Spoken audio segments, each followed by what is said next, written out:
to 5 and 11 to 15 of the second innings, all the way to 6 to 10 and 16 to 20 of the second innings. You understand that? So we're reversing, we're changing.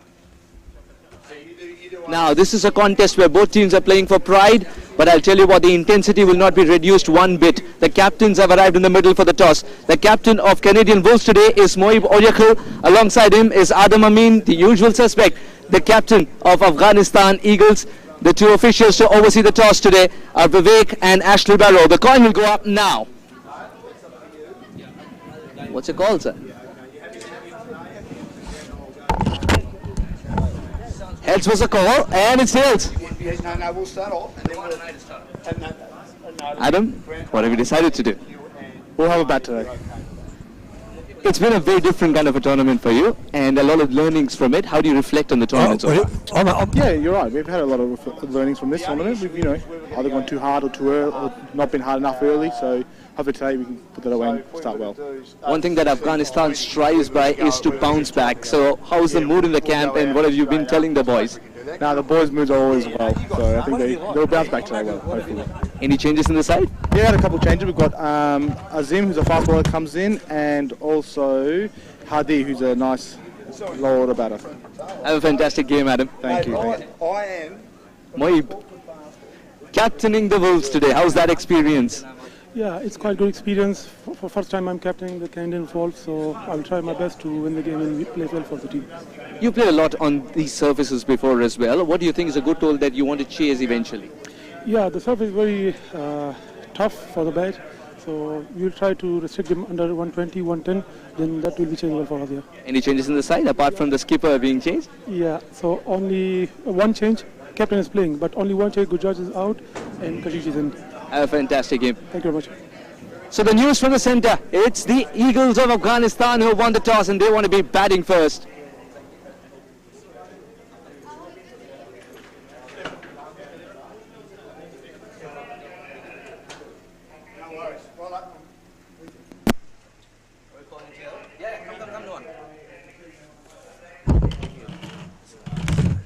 Said my name correctly there. I appreciate that. You'd be surprised. Why? You'd be surprised. Is that right? And yeah, a lot of people. Sometimes happens. So with Suhas, yes, Yeah, Suhas. Suhas. Okay, cool. I'll wait for your introduction. So this is a dead rubber game, no? This is like a dead. No dead rubbers and also Well, they told me it was a dead rubber match. Like apparently, whoever wins can't progress to the semi-finals or something. No. doesn't matter, but they play for a lot of pride. That's what Oh yeah, well that's of course that's important. Yeah. Try not to bring that up, huh? What's that? Try not to bring Oh, not that to say dead rubber. Okay. Please. The moment you just say it. Okay, we are good to go. Afghanistan Eagles on the toss and after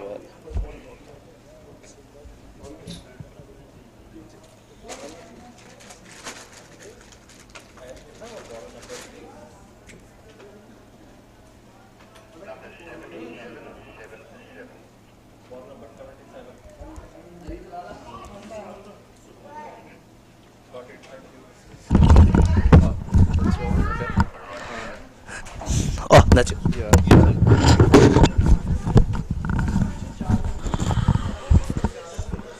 How do I mute and turn on the? Oh. The Canadian Wolves taking on the Afghanistan Eagles. It's going to be a cracker once again. Two teams playing for pride.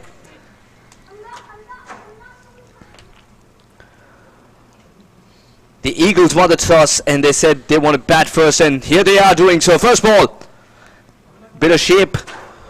I'm Suhas with them, joined by Nuwan. Welcome, Nuwan. Thanks for the introduction there, Suhas. Great to be here. Another cracking game today. Afghanistan Eagles versus the Canadian Wolves. It should be an absolute blockbuster, entertaining game. I'm loving the colours of both teams here. The lovely assortment of blues and reds. So yeah, it's all action. It's always a colourful affair, really. ACL 2023. Because we're a reflection of what Australia is itself. Yeah, I was going to say. So many cultures, a boiling pot. Absolutely indeed. and There's it'll be always interesting. something to learn from each culture as well, and what better than using cricket as a vehicle? Nohan? Exactly. I love that. I love the way you described that. That's it's very true with how multicultural cricket has become, certainly.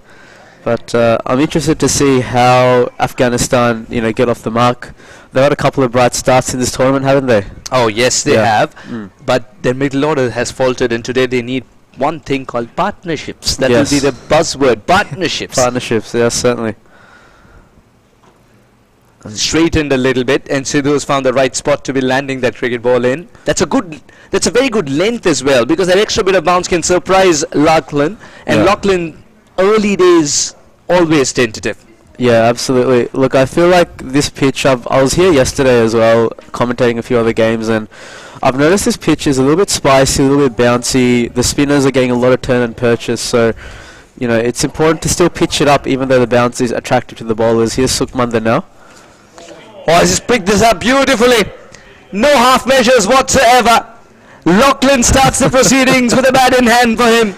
What a way to get off the mark. He's setting his intentions early important there, to still pitch it up. even though the bounce is, Lachlan and he attracted just the bowlers. Here's absolutely Sukhmander picked that now. up off a length and Oh, he's just picked this hoisted up it away for beautifully. six. Had a No little bit of half sun measures pressure about whatsoever. it. Just the way he freed the arms and caressed it, flicked it away for six. Don't bowl that to me, he says. Nuan, is there a shade of Sri Lankan coming in for a reason? Well, I mean, you're looking at I was born in Australia, but No, just joking. Sri Lankan heritage, of course, and well, when I see a bit of Sanath, I have to call it out. Let's put it that way. Oh, what a great man indeed. Met him recently in one of the Legends tournament, and even at the age that he is, he's only getting younger. Always Giving a getting run younger. for the youngsters. Run Always for their getting money. younger. Equally adept when driving the ball as well, Lachlan. Yeah, Lachlan Bangs. He's looking confident, looking very positive in his stroke play. That one just off the back foot and punched it powerfully there to the man at point. So it looks like he's decided, look, I want to take this game on. I want to take these Canadians on and really put on a show. I'm keen to see how Sukhmander Singh recovers from this, because it's a bit of an expensive start.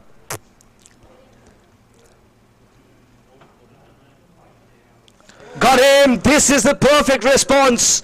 Middle stump picked back, and Bangs has got to walk. Well, there you go. I was curious to see how he'd recover from that six, and he's had the last laugh here. Beautiful in-swinger to Lachlan Bangs, and he couldn't help himself. He wanted to have a go again, but look at that, straight on, middle and leg stump disturbed, and you can see Lachlan Bangs is furious with himself. He knew he had a big day. He knew he was set for a big day out, but it's been cut short, and that was an absolute ripping delivery. There is something in it for the Pacers too. Bangs has noticed that and got the wrong end of the bargain. Started off well, but a very, very short innings. Lachlan Bangs departs for 6, 7 for 1. Yeah, look, you have to commend Sukhmander Singh's bravery.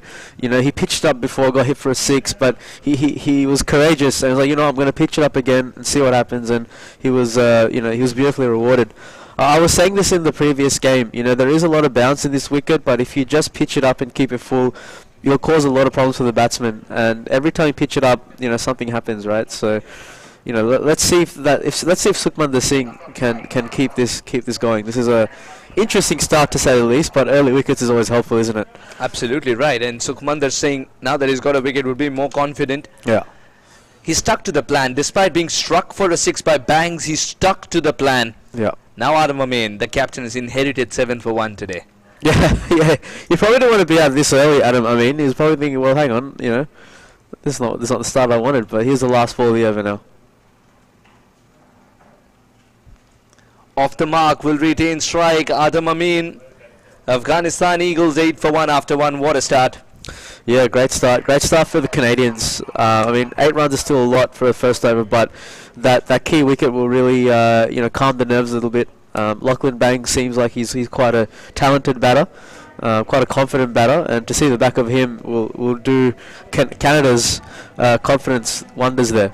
Adam Amin has been a fulcrum of this side for so many years, and getting rid right. of him would be top priority Yeah, right. for Moeeb and co. Remember, the captain today for the Canadian Wolves is Moeeb Oriakhel.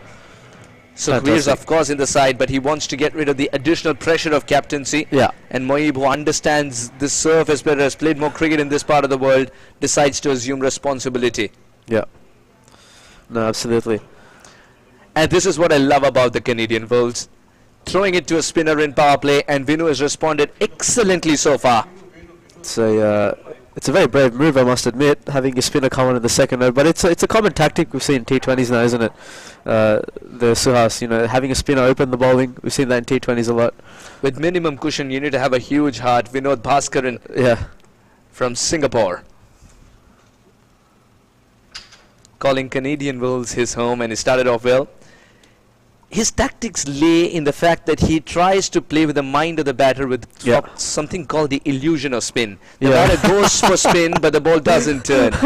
I'm going to use that one now. When I play cricket, the illusion of spin. I'm a spinner myself. And it's just the illusion of spin. That's all it is to us, And that's why perhaps the slip in place will come into play. This one just held its angle. And it's given. Oh my Adam goodness me. Amin cannot believe it. Wow, And he's gone for the review, and rightly so. I'll tell you what, from first impressions, like the line looked good. It may be going down leg side slightly. That's probably why the batsman reviewed it straight away. But it looked good. It was in line. It was impact in line as well. It's just a matter of where it sort of is deviating towards. We'll see the replay now here. Here's the replay for Vinod's delivery. Yeah. My only issue is maybe going down leg, but everything else seemed pretty good. Your thoughts? First instance, it looked like it's going to miss the stumps. Yeah. As you watch it a little more, you try and get into the mind of the umpire and try and look at it from his point of view. At this angle, it's not going to tell us anything. No, not quite. It's more of a height. I mean, the height's fine from my perspective. The height was always fine. It looks like The height was always fine. The only thing in question is the line of the ball and where it would have ended up. Pitches in line. That's fine. That's fine. Are just See how the ball's outside. moving towards the leg stump? That's my only issue. Now, how many stumps can you see while he's played the shot? Well, On the- impact, you could see 1.5. Yeah, you got the off stump showing. Middle stump is a little bit covered by the thigh pad. But do we have Hawkeye technology? I'm not sure. So it's still in umpire- discussion. Yeah, we're still looking at replays here.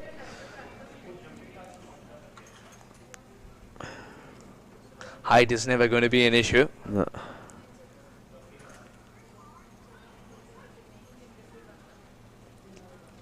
Here's another look at it.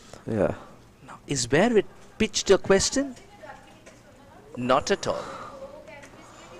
It's only where it's going to hit. And Adam Amin... So back live. let This is me- back live. And it looks like it was a successful review there. Rightly so Amin. for Adam Amin, and usually works in the batter's favour. The more reviews you go for, the more time it's taken, Yeah. because you need conclusive evidence to send back Yeah. the batter. On Yeah. that occasion, you needed conclusive evidence to know that it's missing the stumps, Yeah. because the umpire had given it out. Yeah, Bhaskar was really confident with that appeal there, but here he is now.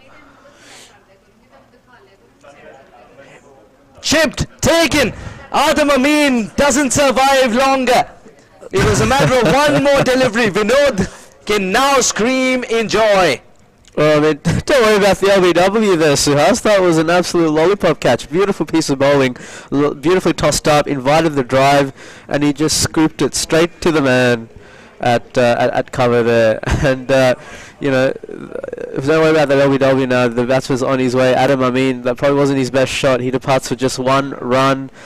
Now Afghanistan in a bit of bother here, 2 for 8 in the second over. And it's sort of unravelling a bit. Can they resurrect this? We'll soon find out. But yeah, wow, what a great piece of bowling. Excellent piece of bowling. 2 dot balls and a wicket. Dream start for Vinod. As a right-hand batter, facing a left-arm spinner is always a bit of a tricky thing, because the ball's either deviating away from you. Look at this, beautifully tossed up in that good length area. Invited the drive. He invited the shot, and he says thank you very much. Beautiful bowling. enticing the batter Yeah. to go for that shot. Yeah. And what a good catch by Parth Goswami. He's one of the best fielders in the side, Parth Goswami. Yeah, he's definitely a reliable pair of hands there. And that brings a new batsman on strike, Tavish. The thing about Parth Goswami is that he's tall as well. Getting a ball over him is going to be difficult when you chip it over the infield. Yeah, absolutely. Bit of a flattered delivery there. Again, the middle stump line, the wicket-to-wicket line usually works because the batter is always a candidate for LBW. Tavish gets his first run though. Afghanistan Eagles, in a game that they're playing for pride, are in deep trouble. 9 for 2. Well, they certainly need a lot more pride now, the Afghanistan Eagles. Need to consolidate, build a partnership. We talked about partnerships at the start of our commentary stint here there, Suhas. So this is the time for that. You know, another wicket now, and you could say Afghanistan will be in all kinds of bother here, as my apologies there. Oh, well, the breeze is picking up, and the bails are falling off themselves. It's a little windy There's out one there. less job to do for the keeper. Yeah, I know, right? And one more to do for the umpire. Shinwari has been treated with deliveries that are in his zone, but he can't free his arms. No, just pushes that one away through mid-wicket for a single. Weather is No, I beautiful think today there, Suhas, I must admit. There are He's come back clouds. for 2. He's come back for 2. A second one. Yes, the weather is beautiful. We'll get to it in just a moment, and I want to throw some light on the throw. Go The on. direct hit might have not been a necessity, but still a humble statement sent to the opposition. Pick and choose the fielders that you want to run 2 for. Yeah, you got to be good with your running. Definitely, the quick singles and doubles always help. Good turn. Little bit of bounce as well. Vinod, he's been watching the previous game very, very shrewdly, calmly. And Javeed did excellently well there as a spinner. 2 gone. 11 for 2. Yeah, what a fantastic over there from Vinod Bhaskaran. 1 wicket, only 3 runs. That's the start. That's the kind of start you look for as a bowling team. He'll be really happy with that. But as I mentioned earlier, the weather is absolutely beautiful today here. There's Suhas, perfect cricket weather. You know, blue skies. There is cloud about, but they're not angry clouds. They're very happy-looking clouds. You know, really lovely conditions. Not very hot, maybe 25, 26 degrees. You know, it should be in for a cracker of a game. Absolutely. Seems to be perfect conditions for Yeah, playing yeah. cricket. So, Tavish Attanayak is one of the most flamboyant batters that you'd ever see as a southpaw, but the problem is he's inheriting a wrong scorecard for him. The scorecard's read a miserable story so many times as he's walked out. That's been the biggest problem for Yeah. Afghanistan Eagles in this ACL. absolutely. I feel like Tavish Attanaika is always the crisis man, isn't he? Getting his team out of a hole. Can he do it again today? Oh, into swing later on as well. Well kept. Yeah, a little tempter outside the off stump. Tavish just wanted to have a little flash at it. Sukhmander is getting swing, and that's a great sign for the Canadian Wolves. Attanaike is a good cutter of the cricket ball, but with that length, it's impossible to cut. What I'll be interested to see is where exactly does he want to stand? Does he stand slightly forward to remove the LBW out of the equation, also tackle the swing? Attanaike has chosen the crease to be the back leg position. Yeah, he's really standing very forward of the crease. Seems to work as he intercepts the ball not in its full bounce. Yeah, just tucking that away to backward square. They'll get a single for that. 2 more taken. Nawan, there are 2s in this game. There are other twos? Oh my god. The running is pretty good, I must admit. Excellent, and the fact that he hit it himself, one, so he knew how hard he's hit it, so he's called for 2. Yeah, right. He knew his partner would be alright. Very well run in the end. I'll definitely keep an eye on that for sure. But Look out for it. That's what cricket teaches you, doesn't it? They'll need to make sure, that that's done. Oh, very well negotiated. Still that single is possible. Not without resistance. Direct hit could have been a superb story. He's made it in the end. Yeah, wow. Good running between these two. They're quite quick between the wickets. When you're in like a tricky situation like this, you need to sort of build that partnership again, build a foundation, and 1s and 2s are the way to go. Tavish and Shinraj just stay in there, accumulate, get those 1s and 2s, and slowly build up that confidence. Absolutely.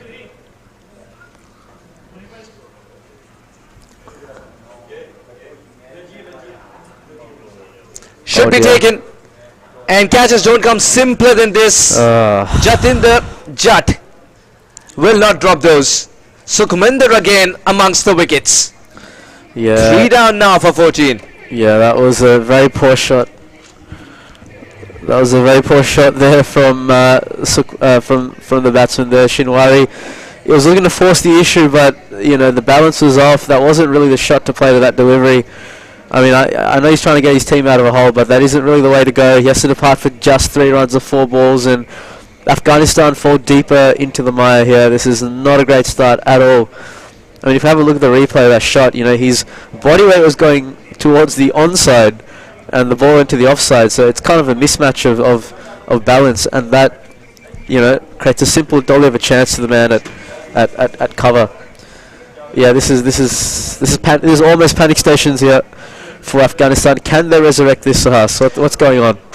This is the second game on the surface, and they've chosen to bat first. They needed a better reading of the surface too. Yeah. Right now they are hurrying too much. Sukhminder is bowling well. You need to give him credit for that and respect for that. Yeah, absolutely. A mindless shot trying to go over the top might not be the right thing to do. And Javed Khan, who's usually an attacking batter, has got to curtail himself from using the long levers. Yeah, I feel like Shinwari, it wasn't a great shot. He just it seemed to premeditate to me as well. Like he'd decide, I'm just going to hit whatever comes my way. That's not really what you want at that stage. Soft hands, single. Good running between the wickets, and I think Canadian Wolves have missed a trick over here. They needed to keep Javed on strike more. They've given him an easy single to start ticking. This is Javed Khan, isn't it? Now Sukhminder in this series has been terrific. 2 for 12 versus the Eagles now. That's right now in just 11 deliveries. Yeah. And in 18 deliveries, none for 12, was bowling from one end, ensuring that no runs were given. Very tight, and against the Lions, no wickets, but a little expensive. So he's redeeming himself as this tournament has progressed, Sidhu. Good ball. Tucked him up for room. And Tabish was a little late on that shot as well. So after 3 overs, Afghanistan Eagles are 15 for 3.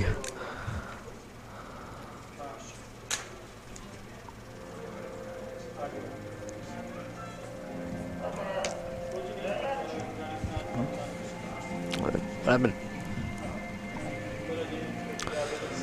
So 15 for 3 after 3 overs. The Afghanistan Eagles, probably not the start they wanted. Run rate's just at a mere 5 runs and over. But it's the wickets that are hurting Sahas.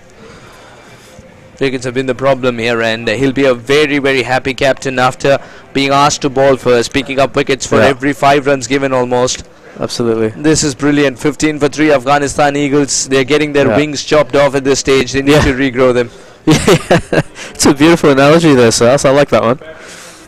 Here comes Vinod for his second over. He's the slowest while approaching, but it creates problems for the batter as soon as that ball leaves his fingers. I'm trying to figure out what kind of left-arm spinner he is, whether he's left-arm orthodox or left-arm leg spin, because he seems to have all the toys. Left-arm orthodox, but thinking very unorthodox. Yeah, right. Surprise again. The Javed's getting easy singles. This coupon that he's walked out with for easy singles that he's using now and then. This needs to stop. The Canadian Wolves are definitely not looking at this as a problem. Yeah, well, why is the bigger question, Nuwan? Go on. Why? Well, I mean, they've got wicket. You know, they've sort of dismantled the top order. The runs are sort of coming at a trickle. I think the Canadian Wolves, where they faltered in the last 2 games, Nuwan, is not going for the kill. Yeah. They need to learn from that. Superb fielding. It's Sukhminder who's created half an opportunity. Better collect would have been a different story. Would have been a different story. That was definitely an opportunity. Let's see. Just about made it. Javed's been living dangerously when it comes to singles. Yeah, the Canadian Wolves fielding has been excellent today. You know, the 3 chances have come through good catching, good awareness. And here's Vinod again. Came back in sharply, but this time he was ready for it. But see, that one came in. Was that like a googly? That was like you literally turned into the batsman. Whereas a lot of these other deliveries are turning away from the batsman. This one's the armour. The armour, yeah, okay. Interesting. He's a good Doesn't bowler to ball watch. the googly, Yeah, but yeah. he turns the doorknob, Yeah. much like this one. That was an off-spin grip, but he just slided that one through. So this is the surprise delivery that he has. The Yeah. batter going for turn and missing becomes caught straight in front of the crease, in the stumps, Yeah. and then the roar, finger going up. He's a very beautiful bowler to watch, Bhaskaran. Really bowls a nice loop, nice length. He's been very difficult to put away. And he's doing all that with the power play still in place, the first Yeah, one. yeah. Just 2 men are patrolling the boundary roads, the ball's hardly leaving the 30-yard circle. Yeah, that's just excellent bowling. You know what I mean? Like that's what you want from your spinner, just to tighten things up. You know, not give any big runs away.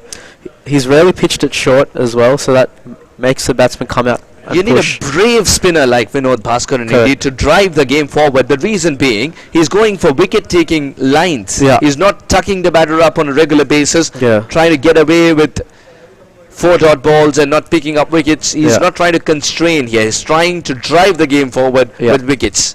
Correct. Yeah. Just 4 runs of this, very tidy. 2 overs for Vinod, already done and dusted. Will he get another on the trot? 4 gone, 19 for 3. Yeah. Wow. Well, the Canadian Wolves are absolutely dominating this start so far. Run rate is barely above 5. It's under 5, to be honest. Bowlers doing their job. 1 for 7 for Vinod of 2 overs. Sukhminder Singh. He had an expensive start, but he's also come back and he's collected 2 wickets. So they need a partnership now. The Afghan Eagles really need 2 people to stick around and try and get to that 10 over mark with like no more wickets lost. You know what I mean? They need that now. If these 2 can hang around till the 10 over mark, then you never know, things can change. I love this from Moeeb. He's given a 3rd over to Sukhminder. He's going for the kill and almost got another, not too far away from that off stump. I'll tell you what, that was a really good delivery. That literally just almost shaved the off stump. This is I'll tell you what, they're living dangerously, the Afghan Eagles, I'll tell you that much. That's worth another look.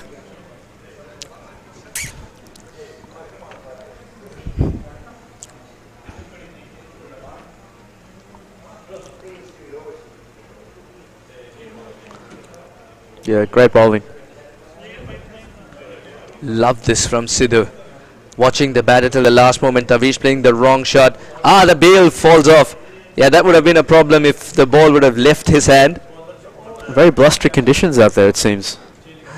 And imagine this happening and the timing being wrong. The last one did not touch the bails, Oh dear. but because of the wind, if it falls, everybody would think it's the delivery. That was so close to the stumps. A single there.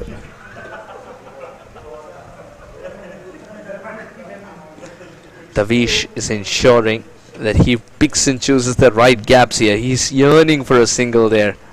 He's not getting that. He's still on the striker's end. I love this from Sukhminder, who's mixing the length up but just a little, keeping the batter interested for the shot but not getting any. Yes, the change in pace as well. Now scampers through for a single.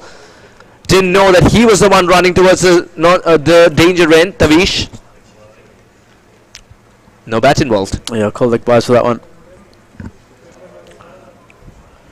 Really tight bowling. Run rate just 4.4.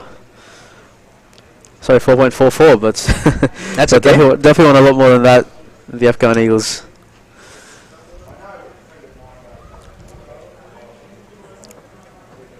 What can Java do? He's been pretty quiet so far. Hasn't really made much of an impact yet. He loves to play the cut shot, and there's a backward point in place. They've done their homework here, the Canadian Wolves.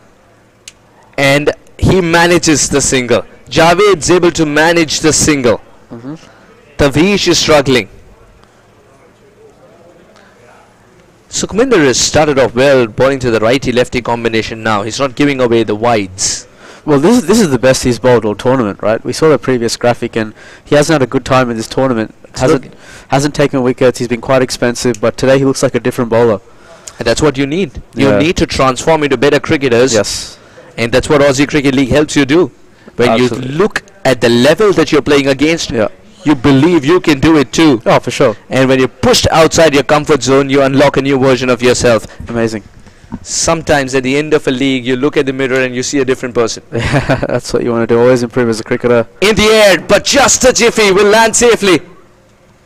Was that a half an opportunity? Sukhminder is creating them.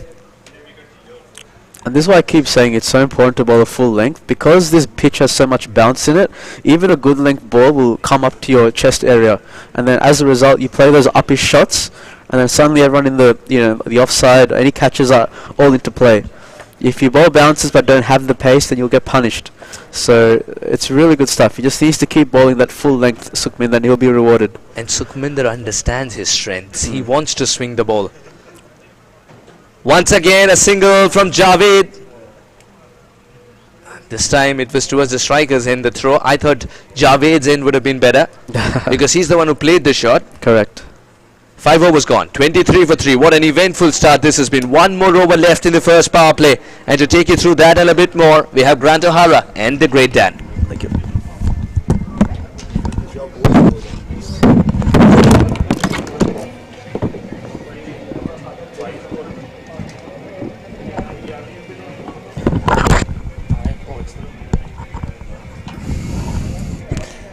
Thanks, Suresh. Yeah, geez, you got a few wickets in that spell. 3 for 23. But as Dan Lonergan joins me, Javed, very good player, this Javed. Dan, this is set up for him now. This is set up. He's got 15 overs. They just need some of his team to bat around him. Well, you don't like coming in with early wickets, but the one advantage is he's appealing for LBW here, Vinoth. I reckon that might have been bat onto pad. You're right, it gives him a chance to build an innings, even though you've lost those early wickets. Now, are they referring? I think they might be referring it. I thought from here, from the naked eye, we'll have a look at the replay. Was it bat onto pad? No, it wasn't. And it's hit bat leg, and I don't think height's an issue. So whether it's the umpire's feeling that it's sliding down leg side, let's say it's side on, whether height's an issue. No, I don't think height's an issue. No. So I'd say the umpire's definitely thought that that's sliding down leg. Let's watch it again, front on. He was leaning forward, wasn't he? Arm ball, pitches goes on, and good decision, umpire. That's not out for mine. You're right. You can see Yep. that it might be going down leg side. Very impressed with the umpiring. Very good. Yep. No, he's Not out. his standard delivery is the basically Vinoth is the arm ball, the ball Yes. that goes on. His variations, the off spinner, left arm orthodox off spinner. I've been impressed with Vinoth. I mean, as Suhas and Nguyen have just said, that he and the rest of the Canadian team have been pretty competitive. They just haven't quite been able to finish it off with the bat. They did so well after the Mavericks made 178 against this team, the Eagles, to restrict them to 110 with some magnificent bowling the other night, just half to bat. And they bowled beautifully, but they just couldn't quite get the runs out for 91. So the batting has been an area you'd hope they might have worked on the last couple of days in their endeavours to end the tournament with a win. Isn't it great to have them in the tournament? I understand that there are designs to take a game to or a tournament to Canada at some stage. Yes, I've asked Harry if he'll put me on the plane, as it's... You've got you're booking a ticket? I've booked one, almost booked one. It'd be I'd love lovely to go, wouldn't it? There's a I've big been- Indian population in Canada, and of course the game's developing. They've played in a few World Cups and been okay at it over the years. Vinoth again. The previous ball was full, that one. Bit of bounce, and it's dropped into the offside, and the field's deep enough for them to scamper through for a run. And Vinoth like that, just said that with that big grin on his face saying, I like that. Looking at what Vinoth has done, it's 1 for 8 at the moment, none for 20, 1 for 20. in the other 2 games, so he's taken 2 wickets in the tournament. And very economical. Yes, he's done a good job.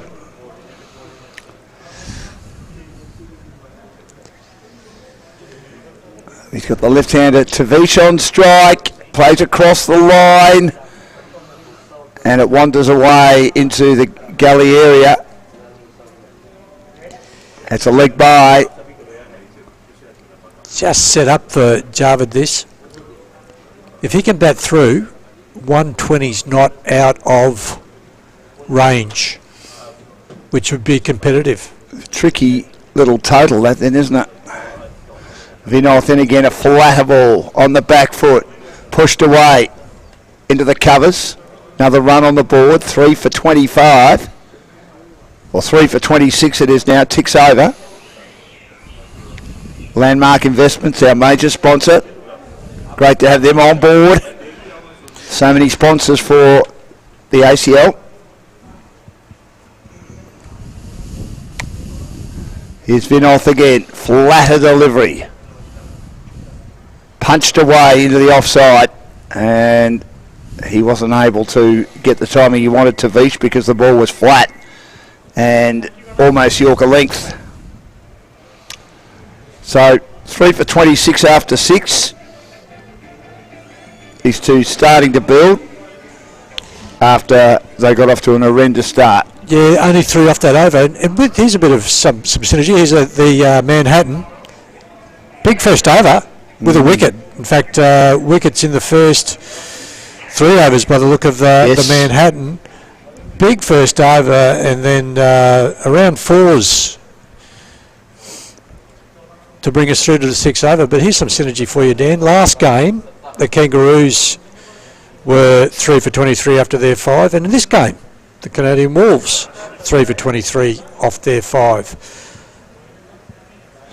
So the top order hasn't fired, although they finished okay against the Mavericks to make 157, didn't they? I mean, it was helped by Lachlan Bangs making runs at the top of the order, but the Premier cricketer from Ringwood hasn't got going in the other 2 games.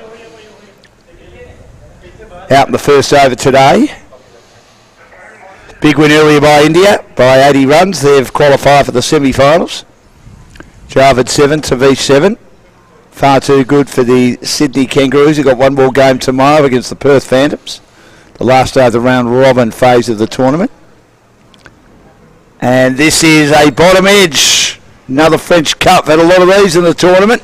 Not too many have hit the stumps, as we've said a few times as well. Yeah, I think he might have done it with a bit of pace. It was a little quicker than what he was expecting there, and he was very lucky not to drag that back on, Javed. Tavishat Naika, 7, Javed 8. 3 for 27 in the 7th over, just the start of it. Run rate hovering around 4, just over 4. And it's punched away out to deep point. Our man Jatinder, I should say, out there. On the leg side, well protected. Deep long on, deep mid wicket, deep square leg. The only fielder in the circles at fine leg. And that's the switch hit, and it comes off nicely. That's the shot of the innings so far. There was a fielder sort of hovering, maybe slightly dangerously, at a squarish third man, but he hit that even squarer than that through the point region to the boundary for 4. Nice boundary. Yeah, let's take a look at that. He decides early. Yeah, good shot. And what's really important there is you have to get the length right, because if it's too full, you're in a lot of trouble. So as soon as he sees length, yep, I can get away with this shot, and plenty of room in the air to get it over the infield. It's outstanding eye-hand coordination though, isn't it? Isn't it? Good bowling, and it is defended back, and there's another dot ball. Not a player with glasses. It's certainly changed over the years with these inventive shots. Javed ready again for Satnam, and he's using the crease on the back foot. The return okay. They may think about a an overthrow, but he had sort of overcooked the crease then in his endeavours to make his ground, Jarvid. It was a bit sort of slow to go then. So the Afghanistan side has really no option but just to rebuild here. If they can be 3 wickets down in 10 overs, that gives them another launching pad to make a competitive total.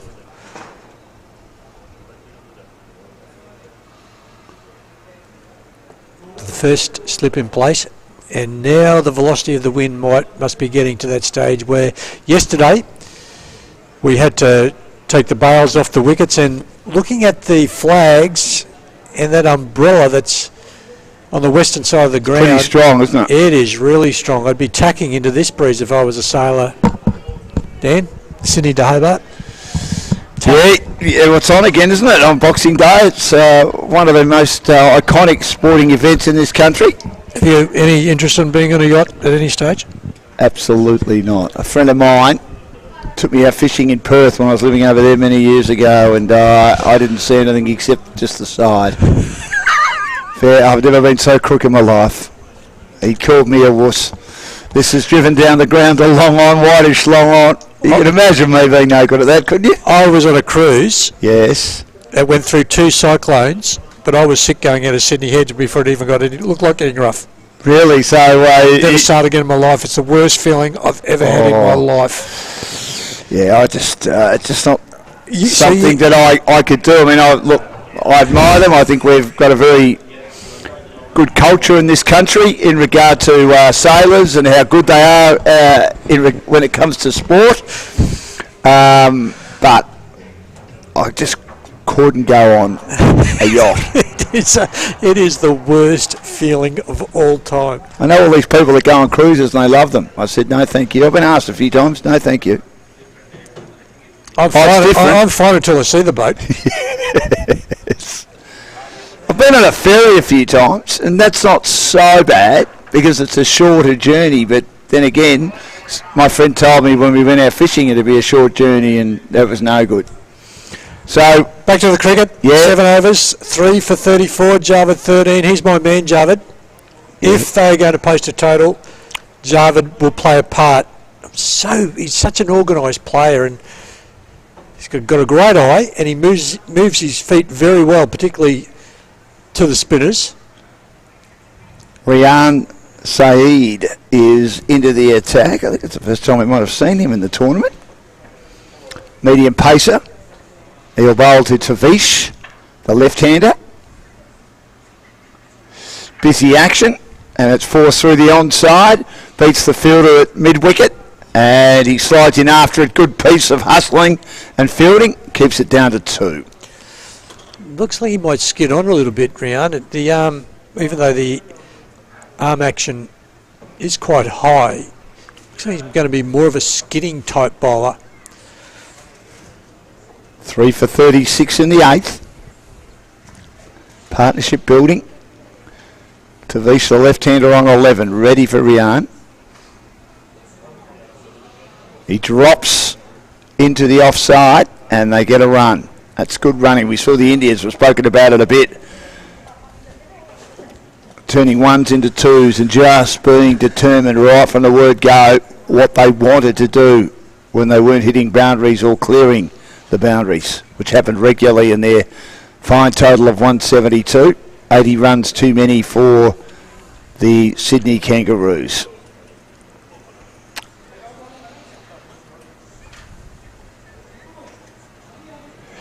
Edging, at first slip was there, it might have been gobbled up, he's not, and it goes all the way down to third man. A good shot in T20 cricket, an intended shot I would have thought then from Javed. Thick edge, 14 he has now. And with this breeze to the left-hander, Rian is going to be able to slide the ball away from the left-hander, so that deep third man will come into play.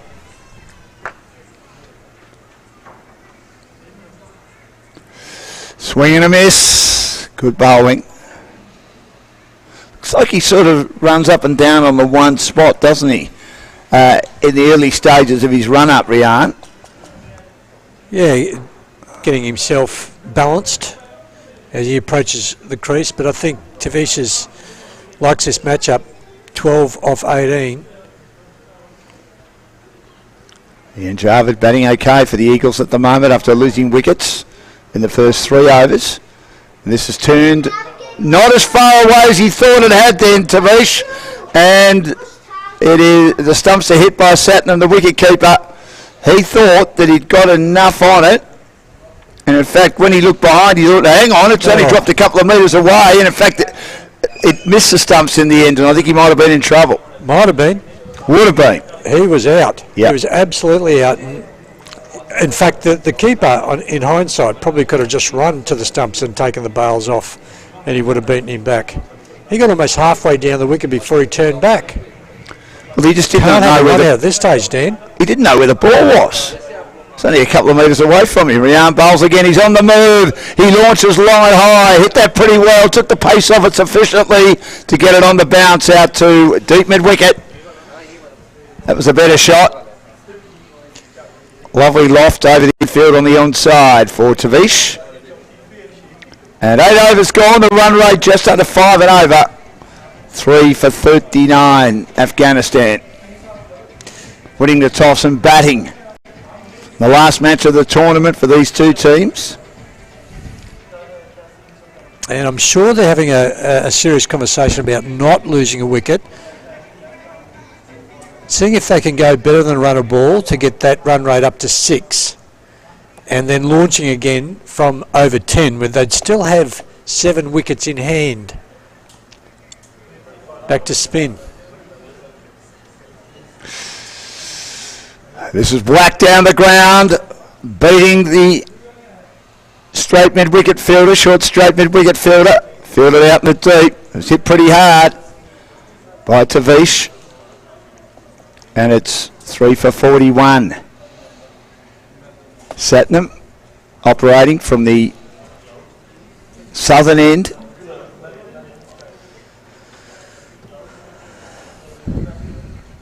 Bowled him. And he's bowled him. It kept extremely low, that one. Extremely low. And nothing he could do about that. He was on the back foot and beaten all ends up. The 4th wicket falls just as these two are starting to build for the Eagles. The Wolves strike back. And he was looking to flick on the onside. He'd moved across, exposed the stumps and missed it. That was an interesting approach by Tavish then. Obviously he's concerned he's getting a little bit of scorebook pressure, 15 off 22, and feeling that he needed to really get on with it. But this went on with the arm, stayed low, yeah, only about half wicket height, and beaten all ends up. Another cricket saying, Dan. Beaten all ends up. Heard that for many, many, many years. I wonder what that means, it all ends up. I don't know, but we use it a lot in cricket. So that comprehensive... when the ball is able to get past the outside edge and the batter can't get bat on ball, and that was a prime example of that, wasn't it? Yeah. Exposed the stumps and had a plan to play it then from outside leg. So 4 for 41 in the 9th. Satnam joins the wicket takers for the Wolves. Ajab, the new batter. And he tries to turn around the corner. It's a wide, not taken cleanly by the wicketkeeper, so an extra run on the board, and it's 4 for 42 now in the 9th over. Landmark Investments, our major sponsor, Victorian State Government, Gainwright Accountants. Exclusive migration. Again, this is a good piece of bowling, just dropped away at the feet of the batter Ajab. Taking a couple of balls to find his way so far. Just 3 runs, 2 from the bat, and a wicket in this over. And he strokes on the back foot, but they've plugged the holes there, and the bowler does his own fielding.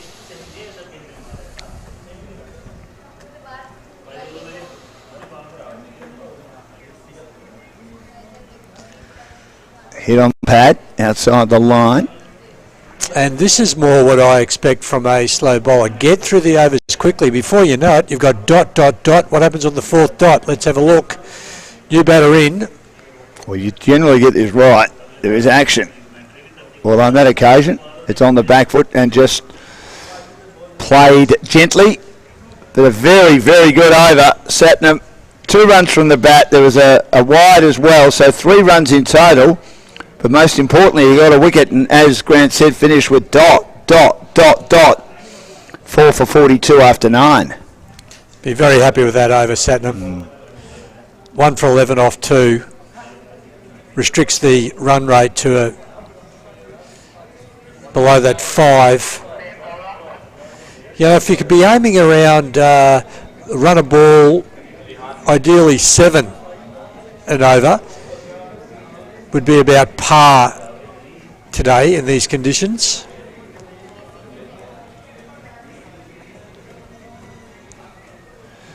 Rian for his second over. Credited himself quite nicely in his opening over. None for 5 from the Cranbourne end, or the scoreboard end here at Cranbourne Cricket Club.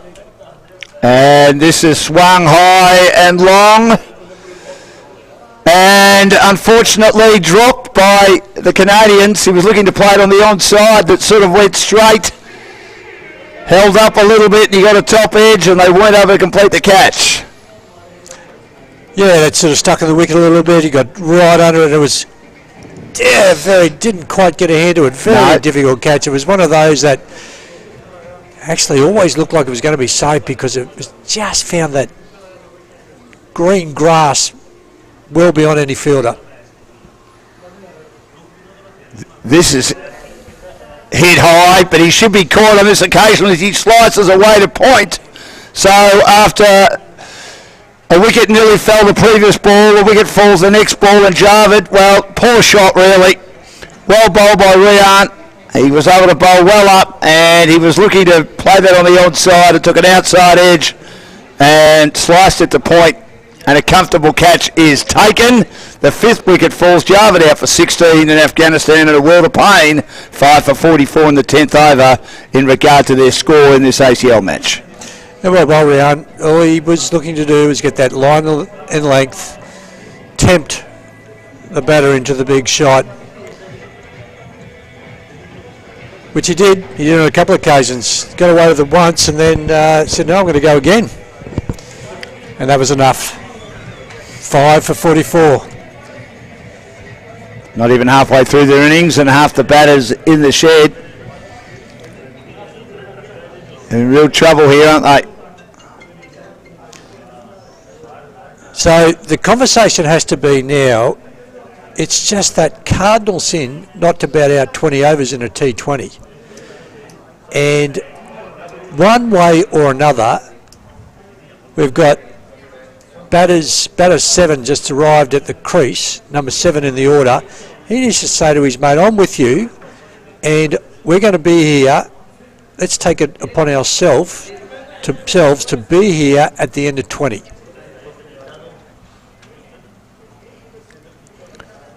Now he can play a bit, Tassin.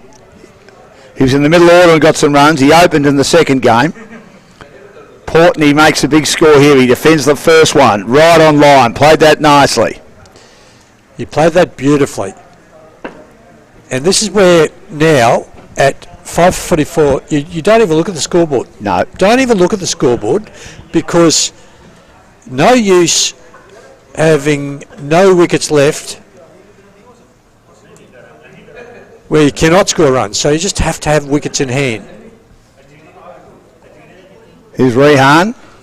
Tassin gets one that keeps low. He's looking to guide it away. The wicketkeeper, did he get that in a spot that is more uncomfortable than usual? No, he got it on the knee, and I've had it there before. It's you hit on the inside of the knee. It's like, you know how when you hit your funny bone? Yeah. Try double that, or times 3 when you get in there. Oh, gee. It just misses the pad, and it just shoots this pain up your leg, and it really hurts. Oh, that's why I'm laughing. I'm not laughing because he's down. I'm laughing because I just remember that shooting pain that you get when it just hits like it hits a nerve. Was that the worst injury or the most painful injury that you've had as a wicket keeper? Nah, it's always your fingers. Yep. Yeah, and then when you try and play with them, you should see Ian Healy's fingers. Not great. Well, he's got, I think, at least 2 false knuckles. Does he really? Yeah, they've got False? Yeah, replacement knuckles. If he's had Replacement knuckles? You've heard of replacement knees and hips and everything. Replacement knuckles? He was walking around with a wire sticking out of his finger at one stage. Was he? Yeah, because they put a wire. They put the knuckle in on your pointer finger. It is, and the wire was sticking out. I don't know if you ever see him do that with toes. It's not very pleasant. No, I haven't. He's walking around with this wire, and then they take the wire out, and it all sort of knits. But yeah, I always remember when he missed that test match in Pakistan in 1994 and Phil Emery went over. He said it's a bit of a shock because he's as tough as old boots, he never misses a test match. It must have been a serious finger injury, Grant. I was with him when he first did it in the under-19s. Right. And he was going to England on the Ashes tour as the second keeper. Oh, the under-19 tour, not the Ashes tour. As a second keeper. Do you know who the first keeper was? Oh, yeah, I was going to ask you that. Give me time. This is in the air, and Rian just hangs his hand out thinking that he may have got a caught and bowled. It took a leading edge there as it held up a little bit. And also, I reckon it was a half-pace delivery that completely bamboozled and befuddled Tashin. And he survives. It's 5 for 44 in the 10th over. So Ian Healy is about your age, isn't he? Yep. So we're talking early 80s. Yeah, this is early 80s. He's been picked in the Australian under-19 side. Certainly wouldn't be Zero or Anderson. They're a bit older. No. This is pushed to point. This fella didn't go on. He was okay. Let me give you a couple of... Played for New South Wales juniors in the under-19s. Played rugby league for South Sydney. Fullback. Does that help, or? I know you're I'm more AFL than rugby league. So 5 for 45 after 10 overs. We're at the halfway mark. Shinwari made 3. Lachlan Banks 6. Adam Amin 1. Tavish 15. Jarvid 16. Bit of a partnership there, but both broken. So 5 for 45 at the halfway mark. Afghanistan Eagles winning the toss and batting. No, I think you've got me, Grant. a fella called Bronco de Jura. I've heard of that name, yes. Wow. Yep. So he concentrated more on the rugby league. He did, and then Hills ended up playing a couple of games as a bat. And good piece of bowling here. Playing across the top, Tashin. The start of the 11th over. But I was going to say, I was with him at the time. We played in Brisbane North, Brisbane South country trial for the Queensland team, and he broke his finger, his pointer finger, and he didn't want them to know because they thought he'd rule him out of the tour. So he kind of hit it and still kept with it, and just his pain threshold's fantastic. For most of his career? Yep. Wow. It was never 100%. Gee. And his fingers were just a mess. But as I said, now he's got a false knuckle or two. Well, Peter Anderson, when he broke his finger standing up to Ian Botham, he had that for the rest of his career as well. I presume they don't properly heal, do they? This is a good piece of bowling by Satnam. He's a tall man attempting to sweep Tassin. Not sure that's his right way of playing. I think that hit the helmet. Did it? Yeah, actually. Because he was very low down. Head over the ball. And trying to sweep that. Here we go. That's a great example of your head over the ball. Real worry, they reckon. His head or nose was always over the ball.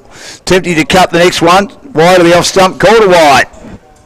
Yep, that missed the marker, guide marker. We reckon that's about 30 centimetres-ish in that guideline. Yeah, we were talking about that yesterday, weren't we? Going out looking at the wicket. Well, again, that kept low. Gee, just bowling, beautifully bowling quickly, not allowing the batter to settle Satnam. This has been a good spell. And Sultani going down the wicket. One delivery left. in the 11th over. I'll step out the second for Nuwan. I think Suhas has gone to get a couple of interviews. We'll hear from him shortly. Tashin 1, Ajab yet to score. And this innings is stalled again. 5 for 47, the Eagles in the 11th over. And this sweep is okay. Plenty of purchase on it. In front of square. But they only go for one. Good return. Again, needs to be a little bit more intent in the running. More purpose. And it's not happening. So 11 overs gone. I'll step out. New one will come in and join Grant O'Hara. And we thank Landmark Investments, the major sponsor of ACL 2023. India won earlier today. At the moment, Afghanistan like the boy with the barrow. Thanks, Ash. They've got the job in front of them. Thanks, Dan. Yeah, 5 for 48. Tassin 1. Ajab 1. And at the moment, the Afghanistani Eagles making a little bit of hard work on it, but the Canadian Wolves are bowling very well too, sticking to plans, that line and length. Nuwan, good afternoon. Good afternoon, Grant. Great to be here. Thanks for your company. Appreciate it. Now bowled extremely well, Parinda. It's oh dear. That one is inside edged, and they'll get through for a single. It's looking like a bit of a train wreck, isn't it, Grant? Not. Yeah, it is at the moment. It certainly wouldn't be their first choice to be down 5. Yeah.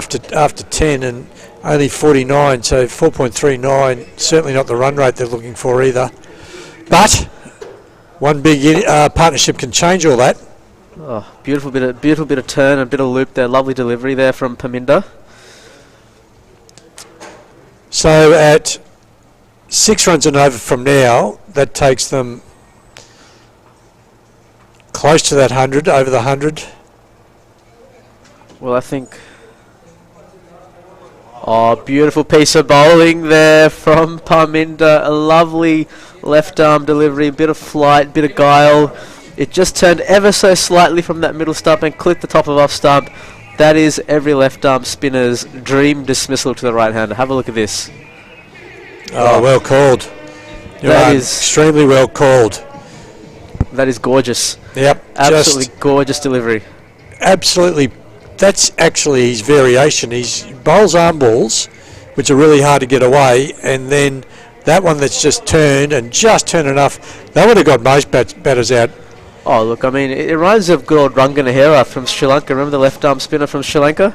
Ranganahera would bowl stuff like this, going around the wicket, getting that curve, getting that loop, and then drawing the batsman forward. And yeah, you can see big smiles on his face there, Paminda. He knows he's done well. Sometimes as a batter you just have to say, well, that was just too good. I probably wouldn't have hit that even if I was in tip-top form. No, it's just it's that length. It's the length that does the batsman, and they're forced to play at it, and the next thing you know, the castle's been rocked. So now Afghanistan really in the mire here at 49 for 6. It's really, you know, you kind of wonder what they can do from here. Taniwal, the new batsman. Taniwal now. Ooh, that's a bit of an interesting shot there, straight up. A bit of a cross-batted swipe at a length delivery from Paminda outside the off-stump. Again, that teasing line. He's bowling some lovely loop, lovely, you know, getting a lot of air on that ball.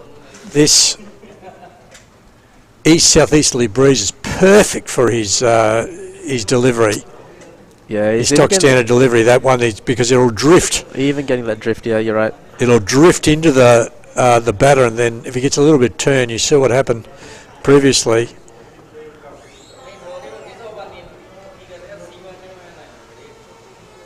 And swept away there from Taniwal. A little bit down leg side. They'll get a single, maybe a couple here. And that concludes a very tidy over from Paminda. It's almost like test match bowling here. Just you know, as a captain, you dream about this kind of stuff. So, yeah, the Canadian Wolves are well on top right now. I mean, it's good that they got to 50, but with only 8 overs to go, you just wonder what the Afghan Eagles can do here. They need to go for that 110. They need to strive for 110. with 8 overs to go, and you've got, what, 48 legitimate deliveries to go. Getting to 110, I think that'll give them something to bowl at.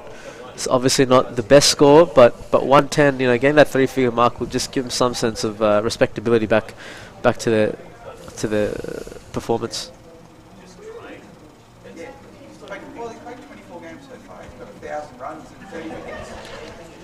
And the new bowler is now Satvir Singh to bowl his first over. A lot of spinners in this bowling attack there, Grant. And they're the ones that have really reaped the rewards. Yeah, it's one of those, part of those conditions where it's when the bat has to do all the work. Yeah. Like that.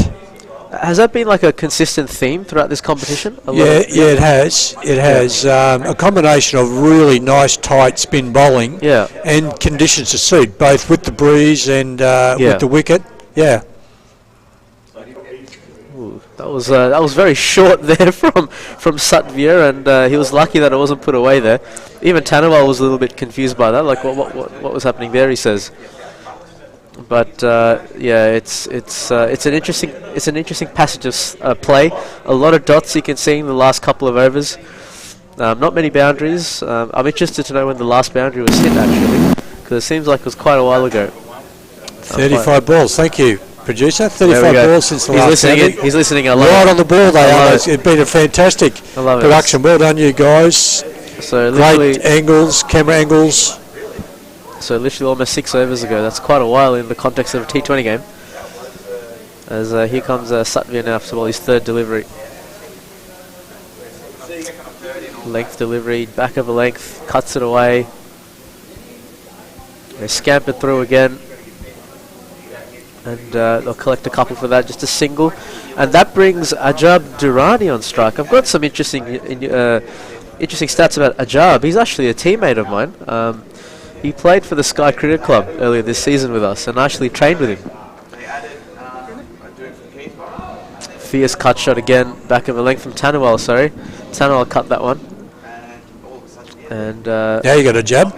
Tell us about that. Now I've got old mate Ajab Durrani on strike. I trained with him at Sky Cricket Club. He played a couple of games for us, played in the ones for Sky. A very capable batsman. I think he scored 100 in our practice game. He's a very capable, he likes to give it a dip, and a good off spinner as well. So he scored 100, eh? Yeah, he scored 100 or a couple of 80s and 90s for us in the ones. He doesn't have a lot of words. Ajab doesn't like to talk a lot, but he's definitely likes to let his bat do the talking. Here comes Satvir again. Another little floater, and Taniwal throws the hands at it. Just can't pierce the infield.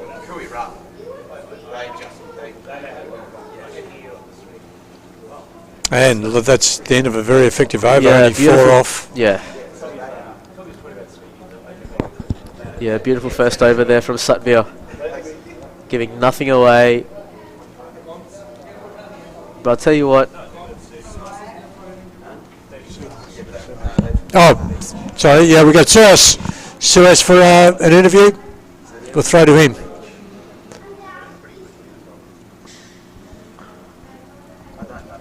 So it looks like Suhas is about to give us the latest downstairs. We've got a cricket connoisseur alongside us, Mr. Rana Aluwalia, the owner of Canadian Wolves. Thank you so much for joining us. Welcome to Melbourne. Enjoying the day, enjoying this lovely game of cricket. Thank you very much. I really appreciate that. It is a beautiful weather. It's like awesome. Like where I came from is like minus 30, minus 40. Like yesterday, the day before yesterday is like snowing like crazy. But here is like totally tropical weather. I'm enjoying it. I love it. The intensity is also getting heated up over there. You might be playing for pride, but the Canadian Wolves are definitely howling. Yeah, they are working really hard. They are playing really good. Look at this, and another wicket is on the way. They are good. The ever-improving side that Canadian Wolves is, how did you pick this side, and what were the challenges that you faced while picking this side? Because a lot of talent. It is our team is like totally globally team. Like we have a player from England, we have a player from Afghanistan, Australia, Canada, even India. We have players like our team is like globally team. You can say that. Mr. Rana, you're someone who wants to contribute globally to cricket as well. So how is that on that front as well? What are the things that are going on, and how happy are you contributing to ACL too, where the level of cricket is something that's in front of you already? It is like hard to say that, but the globally cricket is we are pretty involved in India, Canada, North America, especially when we get the opportunity to hear playing in ACL. I appreciate the whole organization and whole team, like Harry and his whole team. Like they are pretty good. They are doing really good globally cricket league here. Like awesome. Like I don't have a word for that. And finally, any message to the boys? Every game is an important game when you're wearing the red. Game is game, right? But you have to work hard to win the game. It doesn't matter you lose or doesn't matter you win. But when you're winning, then it's more proud. Then we lose, you get a little bit disappointed, but it is a game. Yeah, the result might not be in your favor, but thank you so much for giving such good talent to ACL, and all the best to the Canadian Wolves in the next season as well. 100%. Yeah, we will see next season. Next season we're going to bring more powerful team here. Then I'm going to be more participate in this side of the world as well. But it is awesome. And thank you very much. Thank you guys. Thank you Melbourne, and thank you this field and Harry and his whole team. We really appreciate, and we really appreciate for the ACL whole team. Thanks a lot. And we appreciate your participation too. Congratulations on getting thus far. All the best for the next season. Thank you so much for talking to us. Mr. Rana Alwalia, someone who has the goal to take cricket globally in terms of the franchise model, and we really hope that comes true as well. Back to you in the comms. And we're back. Yeah, we're back live now, and just whilst Suhas is having a lovely interview there, another wicket has fallen for the Afghan Eagles, unfortunately. Tanuwal bowled with absolute beauty there to give Paminda his second wicket. Paminda concludes his... Yeah, so there was... Yeah, so we had a... Here's a delivery from Paminda. Beautiful flight to delivery. Tanuwal went for the big heave-ho and was castled once again. Beautiful piece of bowling from Paminda. He's on a roll today. 2 overs, 2 for 3, and here's the ball again. Yeah, feet were nowhere. It was really full length. Tanuwal made a mess of the stumps, and you can just tell the Afghan Eagles, their innings is falling apart here. There's no sense of direction. Grant, what do you make of this? Not much, to be honest. Look at there was a big, we call it when we were kids, big swing no ding. Yeah. Someone who really isn't used to that sort of big shot. He's playing nice, just sort of noodling it around. Yeah. And unfortunately, brilliant cut shot there from Ajab Durrani. He pierces the infield there. A bit of a late cut through the gully region. They need as many runs as they can. The Afghan Eagles, and that was slightly shorter and wider, and it got the full kitchen sink there from Ajab. Yeah, 759 of 14.1. I would still like to see this team bat out the 20. Yeah. Just see what happens, because you just never know. Yeah. You could get on a roll yourself. Yeah, and Ajab is the man to get it done. If there's another one there as he sweeps that away for a single to backward square. If there's anyone who can get it done, it's definitely Ajab. And I mean, it's a welcome boundary as well, by the way, as we welcome also Suhas back into the comm box. Suhas, how's it going out there? Oh no, absolutely brilliant as always. That's ACL for you. Yeah. Intensity always high. Here's a stat to tell you how slow the boundaries have come today. So that last boundary by Ajab was the first boundary after 45 balls in this innings. So tells you how slow go. Tells you how tight the Wolves have been. This one was a close call. Just getting whiskers away from disturbing the bail. Oh, hang on a minute. Oh my. Oh, now the bails will be disturbed. The calling has been atrocious. Dear oh dear, is that another needless run out? I believe it is. You can see the batsmen walking off, their heads hanging, and wickets are coming in clumps to the Afghan Eagles. Complete disarray. Yeah, wow. You can't be gifting runs like these to the opposition, gifting wickets like these to the oppositions. You can't be gifting run-outs like these to the oppositions. 60 for 7. I mean, look, this is absolute train wreck. the fans we've got here, the supporters are sort of shaking their head. Those two ladies are just as in disbelief as we are. There was never a run there. No, absolutely not. I'm not sure what they were thinking. And what's worse, I believe it's Ajab Durrani who has been run out here. I just get a feeling. No, I think there was a run there. There was a run there, but you needed a better call. Yeah. Looks like someone was caught ball watching. Yeah. You needed to run with clear calls. Sometimes it goes back to the basics. Amin's walked out. Yeah, it's. I think the ball by ball on the app is still updating, but at the moment it's Ajab Durrani who's been run out, and that's a big loss because I've played with Ajab. I know who Ajab is. I've trained with him actually. He's a very talented batsman, and it's. So where does one ball to him? Because at this stage, Ajab is looking to stay solid and play out the entire 20 overs. Well, yes, he's out now. He was the one who got run out. Oh, I see. Then so you brought up right now. Yeah, that's what I was saying. It's a big loss for them to lose Ajab because he could have really anchored the innings and taken it home. But, you know, this is a complete demolition by the Canadians. Another beautiful delivery from the bowler there around the wicket. Satvir bowling some beautiful little right off spinners here. He's one of the quickest bowlers, Satvir.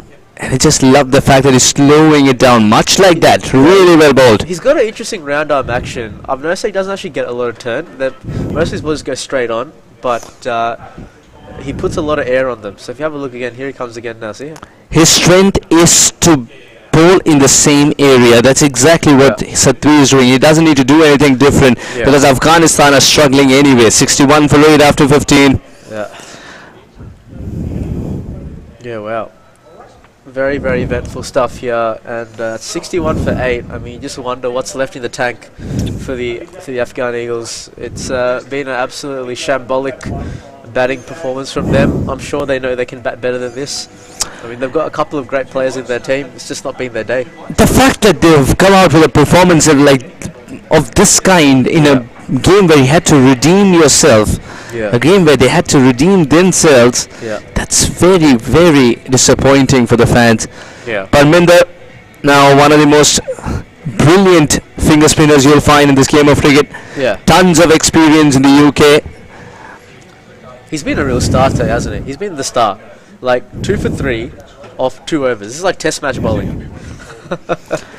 Still, cricket in coloured clothing can have shades of test match as well, and that's what Parminder shows. And Satvir with a sense of time that he thinks he owns the world, the way he walks and slows the game down. Just, you gotta love that.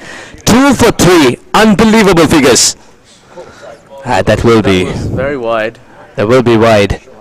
And I think, the umpires rightly called that one wide. That was outside the train tracks, as we say. Took a bit of time. Took a bit of time for the umpire to extend his arms. I think he was waiting for that ball to spin back. But I think he's getting sucked into the fact that the game is slowing down thanks to Parminder and Satvir.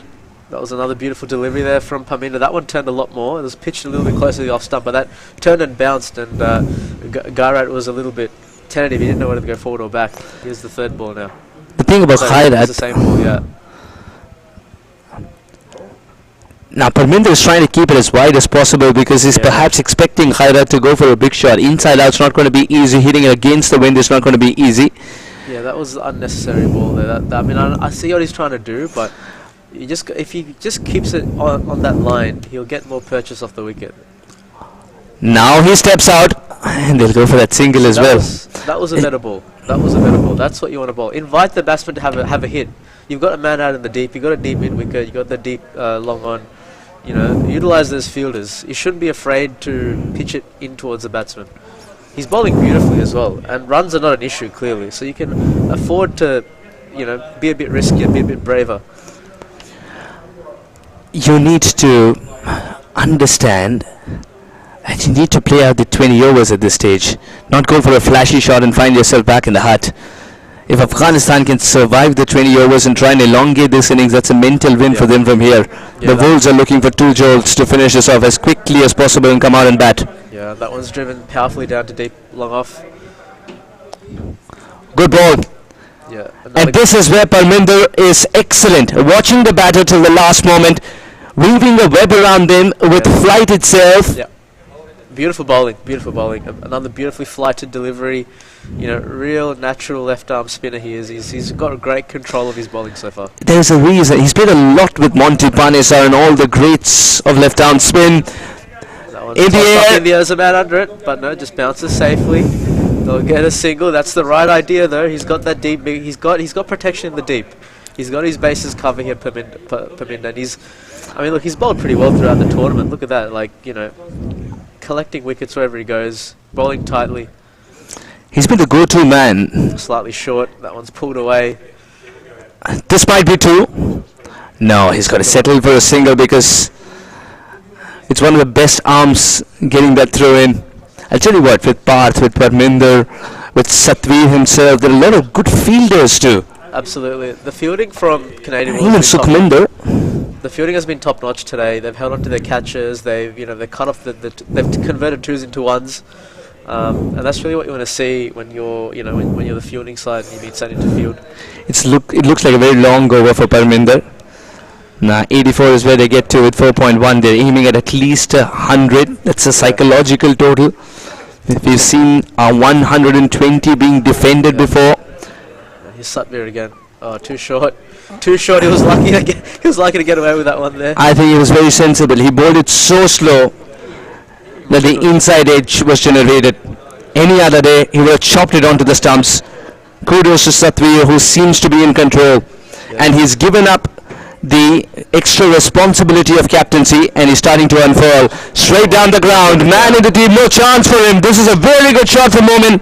He's picked and chosen the right delivery as well. And the region, always special, straight down the ground. Yeah, that was a welcome boundary there. Afghanistan Eagles really needed that one to motor themselves to that 100 target. Lovely shot from Momin. He danced down the wicket and drove that powerfully through the offside. He's a pretty well-built boy. It looks like he goes to the gym a couple of times a week. He's a bit of a powerful-looking boy. So it's interesting to see if he can carry Afghanistan home. Now, how does Satvir respond to this? We'll find out. I think he's pushed the man back. Yeah, he's pushed the man back there at deep long on the boundary. Deep long off it as well, so he's trying to cover his bases. Bit short again, cuts it firmly, but there's a man at at cover. I just feel like Satvir needs to just bowl a bit fuller. Like he doesn't get a lot of turns, so he's really relying on length. And here he goes again. This is much better with the extra bit of bounce. Yeah. He might need to make a mental note of that spot. Yeah, that was that one kicked up sharply. The keeper caught that almost at his face, and that surprised even me. But this pitch does have a few demons. It's causing the odd one to pop up as that one is driven down to long on. A little bit uppishly played, but safe nonetheless, and they'll get a single. Momin's found the boundary early on in the over. He knows that he can follow the template of singles now. They need to play out the 20 overs as well. Afghanistan would run the danger of being bundled out, and they can't afford to do that. They might be playing for pride, but if cricketing sense needs to prevail, they need to play the 20 overs as well. Absolutely. But let's not look at the scorecard at all and just play. That's what they should be telling themselves. Taking additional bit of risk at this stage not going to help them. For a single, there was too much risk involved dancing down the track. Yeah, 17 gone, 73 for 8.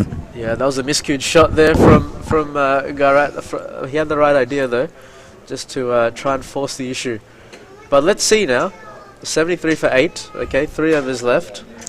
The Manhattans tell you a story. The first 6 overs, the first over was splendid as far as the Afghanistan Eagles were concerned. They got 8, but after that they've been pretty steady with 4-run overs. Losing wickets early on has been the problem for them, and that story continues into this game as well. And whenever they've lost 1 wicket, they've lost another quickly.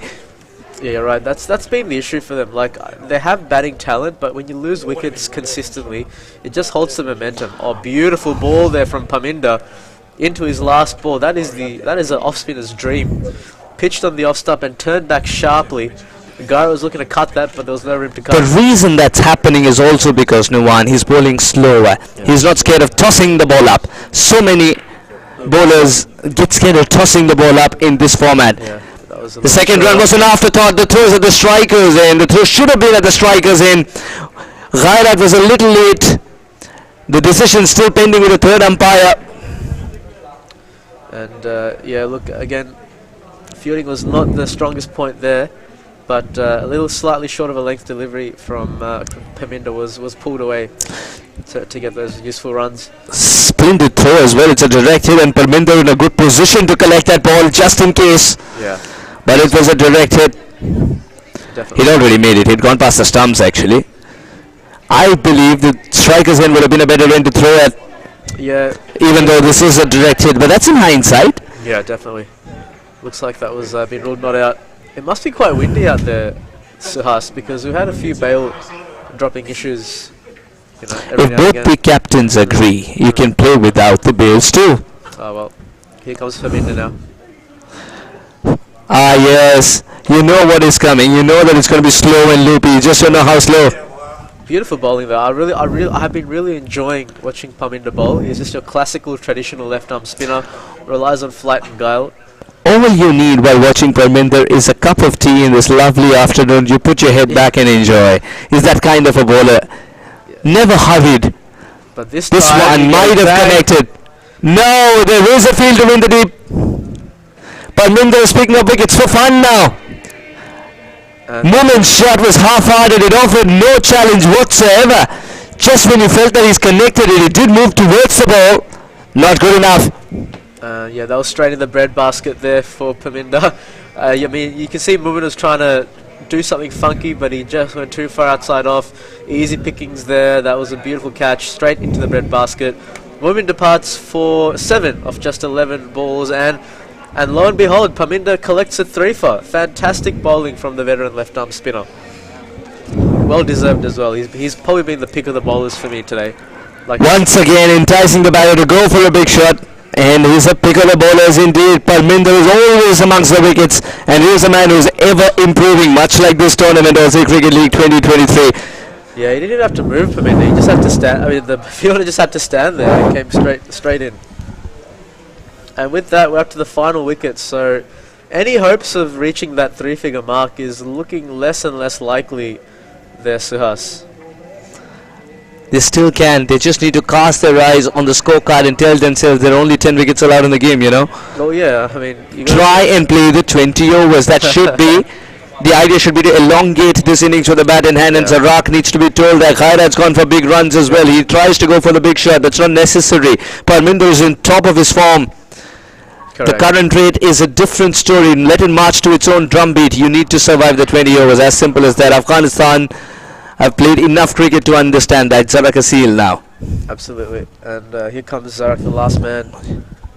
Can he get the Afghan Eagles to some degree of respectability as Paminda goes around the wicket? And he's bowled him! He's bowled him! Cleaned him up! First ball! Oh my goodness, Paminda, you beauty! He's on... Well, I mean... He's on a hat-trick, I guess, but that wraps up the innings dramatically. He is catching a flight to go back to England, but he's on a hat-trick. Can we follow him all the way to try and find out if he picks up a wicket of the first ball in England? Oh, wow. What a finish to Afghanistan's innings, because Parminder is breathing fire. Slow and loopy, but this is as venomous as it gets. Yeah, well, great bowling. He's collected a 4 for now, Paminda. He's been outstanding today, and that brings the Afghan Eagles batting innings to an abrupt end.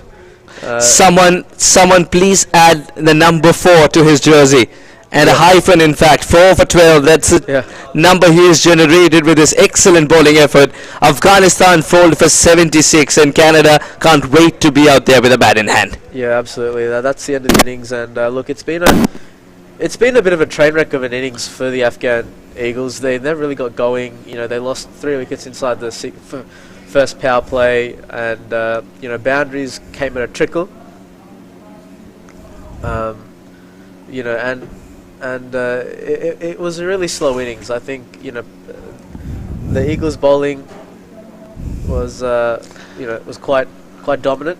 It's a one-sided affair. This Afghanistan Eagles batting there, 3-6-1, 15 and 16 are the 2 starts that Tavish and Javed managed, but one had to continue. Then another failure with the bat in hand for Rajab Tahsin and Taniwal. Afghanistan bundled out for just 76 on the board. No one carried on. No one. And that's been the problem for Afghanistan in the entire tournament put together. They haven't learned from their mistakes, and that's going to pinch Captain Amin, who's so experienced. 6 bowlers used. Sukhminder's picked up 2. 1 apiece for Vinod, Satnam and Rehan earlier in the tournament. They were fantastic too. They've been fantastic throughout. Parminder, the pick of the bowlers. Unbelievable economy of 3.13, who considered conceding a run a crime and picked up wickets at regular intervals. And as Nuwan called it, he might be in on a hat-trick. Let's follow him with a flight to all the way to England. Yeah, well, I mean, he's definitely on a hat-trick for his next game. No, I really wish we write the rules and he's on a hat-trick whenever he's playing in whichever country next time he rolls his arm over. The standings are such. Sydney Mavericks have played 2, won 2 and said thank you so much for everyone who's played alongside. Lankan Lions in number 2, Canadian Wolves yet to get their first win. Is this the day for them, as Afghanistan Eagles have scored only 76? Or will the Eagles find a way to claw themselves back into the game by hunting Wolves? It's going to be a tricky proposition, but we'll find out very soon. Afghanistan Eagles, they have to defend 76. Canadian Wolves need just 77. It's going to be an interesting run chase nonetheless, with the wicket keeping a little low at times. As always, the Aussie Cricket League, they're never one-sided games. You always have something to look forward to. Let's go to our 2 experts in Dan and Grant O'Hara, who've got for you a mini show. What do you got for us?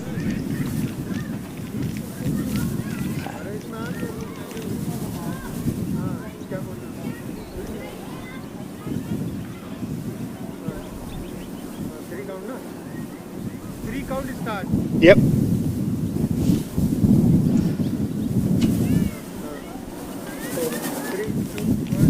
Thanks, Suhas. Thanks, Nuwan. Well, we're out on the ground.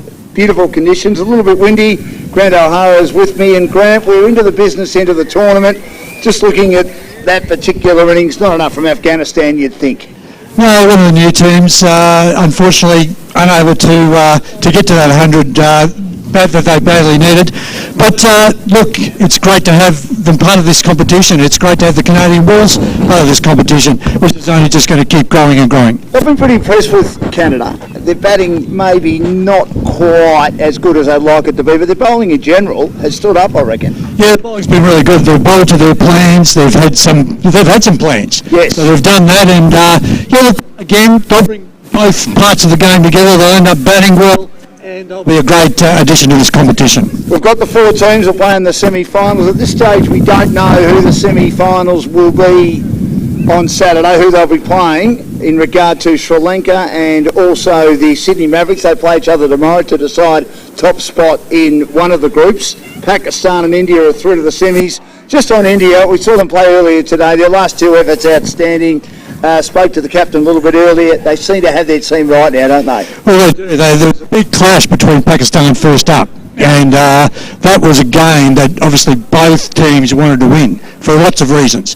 But as it's turned out, the Pakistani side won that. Then the Indian side, they came through in the next 2 games, and really, I think they're the team that's taking momentum into the finals. Saw Harry Singh, not sure whether he'll be right for the semi-final. If they make it through, he might be right for the final. He hopes he'll be right. But they just seem to find players, don't they? They just keep finding players. Doobie came in today, did a good job. We saw Satnam Gurul do an outstanding job. We know that Brendan Rose is a good bowler. The batters are good. They've got the right mix. Well, and also their captain Ravish. Yes, he said a couple of times, look, I've left a couple of runs out there. Got starts, didn't go on. Today, top score, high bat, and was really quite dominant today. And Grant, because we haven't seen them for a few days, we're probably forgetting about the Sri Lankan Lions, but they win games in this tournament for fun. They dropped the first game in the tournament when it was a country-based tournament before they've changed the franchises. We're talking 2 years ago. And from then on, they've been impossible to beat. And they just know how to win. And Canada put up a good effort in the first game, and they eventually got the runs after their top order failed, and then in the second game they got the runs comfortably without losing a wicket. So they're going to be very, very hard to beat. They're a very even side, and obviously when you have a player like Nuwan Kulasekara bowling well early and then bowling at the death, it does help, doesn't it? It most certainly does. And look, I think they've been the outstanding performers so far, but there's not much between them all. These last 4, they're quality sides, and they've got good players to actually draw on. Players that haven't played a big part in the tournament so far, they can come in and actually dominate as well. Well, they've got obviously Hemantha Jayasundara, who's an outstanding spinner. We know Ross Janota will give support to Nuwan Kulasakara. The batters do the job as well. Prior Deshana came in as the impact player, which has worked in some of the games so far and got a very good half century when they won their second game without losing a wicket. So there's lots of depth there for Sri Lanka. And I really like the whole idea about the impact player. Yeah, it means that teams have had to be strategic. They've been able to respond to the conditions that they are presented with, and also the condition of the game.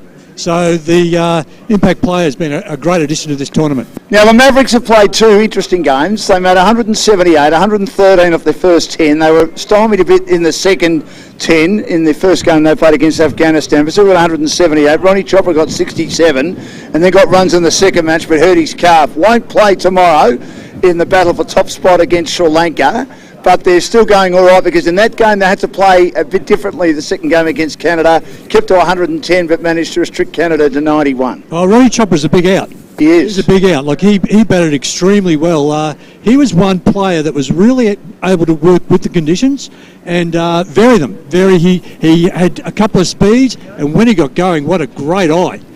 Straight down the ground, and very strong player. Well, I'll certainly be hoping that he's right for the final should they get there. But to me, they just seem to have enough depth. They seem to have the right players playing the right role. I mean, the spinners are very important in this competition with the amount of spin and turn and bounce that they've been getting. But all teams have got very good medium pace bowlers who've been able to take the pace off the ball as well, which has been helping them. I think the spin has really dominated. It's been one of those wickets that you can get turn and also that off-pace ball. When the batters have had to make all of the play, it's been a little bit more difficult to play in these conditions. But what I've been really impressed with is how each of the teams have actually responded to the conditions and worked really hard to do a good job. Can Pakistan win it? Absolutely. Yeah, Absolutely. They're going well, aren't they? There's a lot of passion in that side. If there was one team that is really passionate about playing in this franchise model, it's Pakistan. And look, honestly, I cannot split any of those four teams. Well, they'll get Irfan Jr. back, and he's a really important member of that side. We know that he can hit a ball, and we know he's a good bowler as well, so he'll come back in the side. Adi Hussain's a good, as I lose my hat, well, that was always going to happen. Can't grow grass on a busy street though, Grant. Adi Hussain, of course, is an important member of that side in their bowling lineup, and we know how good their batters are, and they've got a captain who is combative as they come in Sahel. Irfan Jr. has become one of my favourite players. Yes. Just love the way he goes about his cricket. He's one of the leaders in the side, there's no doubt about that. And he's going to play a big part in the final.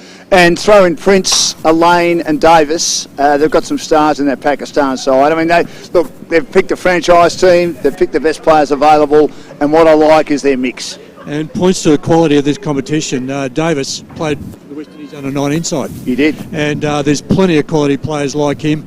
He's come out at the end of the last game, basically put that game beyond doubt. And of course the other two teams who can't make the finals, they play tomorrow. We're talking of the Sydney Kangaroos and Perth. Perth have had their moments in this tournament, haven't they? The Phantoms. The Phantoms. We've loved the Phantoms. We do. We've really enjoyed seeing the Phantoms play. So they've been a welcome addition to this tournament. They'll be back better and bigger next year. They certainly will be. Well, Grant, it's great being here. It's getting a little bit overcast, but I think the weather will be fine. 77 needed by the Canadian Wolves to win their first game of the tournament. Two more games in the round robin tomorrow. The battle for top spot, and that, of course, will be between Sri Lanka, the Sri Lankan Lions up against the Mavericks. They'll both be playing in the finals, and then the other match is to see if one of those teams can win their first game of the tournament, and that is the Perth Phantoms doing battle with the Sydney Kangaroos before the semi-finals on the weekend. Landmark Investments, our major sponsor, and of course it is ACL 2023, and we'll be back very, very shortly with the run chase for the Wolves needing 77 to win.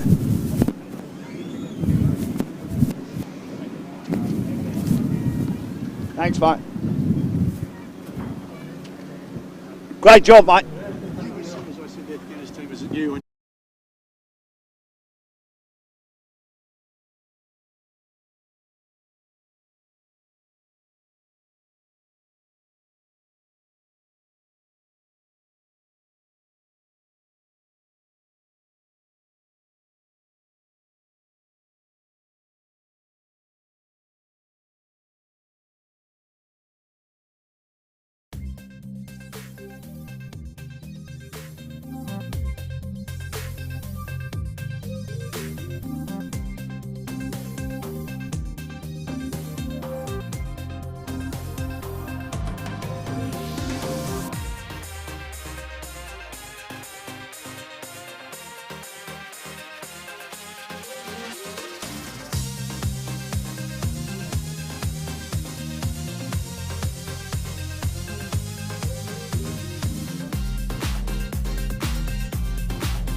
And the first delivery is nudged around the corner by Satar of Canada.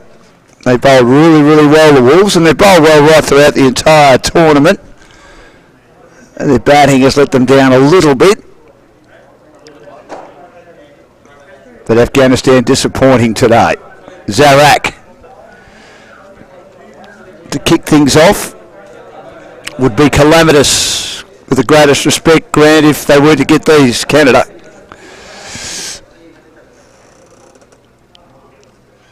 I don't think Grant knows what that word means. Zarak bowls, and this goes down the leg side, and unfortunately for the Afghans, one of their two players is not out on the fine leg boundary, and it's gone to the boundary for 4 on the leg stump from Zarak, and Kashish nudges it down to fine leg. I'm with you, no, Dan. I'm with you totally. And it's going to require something exceptional, and the bowling plans need to be precise, and the execution needs to be precise, and no drop catches. Beat outside the off stump. He's pretty quick, this young man. First time I've seen him. Zarak as a heel. Yeah, nice action. Nice carry, and honestly, this has gone from a moderate wind to a wind gust, which would, I think it'd blow a brown dog off a chain. Well, it blew my cap off when we were having a chat at half time. It nearly blew my trusty old exercise book, of which I've got about 50 of those at home. Wide of the off stump, and it's been called a wide. So, how do you approach this particular run chase if you're the Canadian Wolves and the openers? You're going to take responsibility for this run chase. You're not going to let anybody else in the middle, because it is a small target.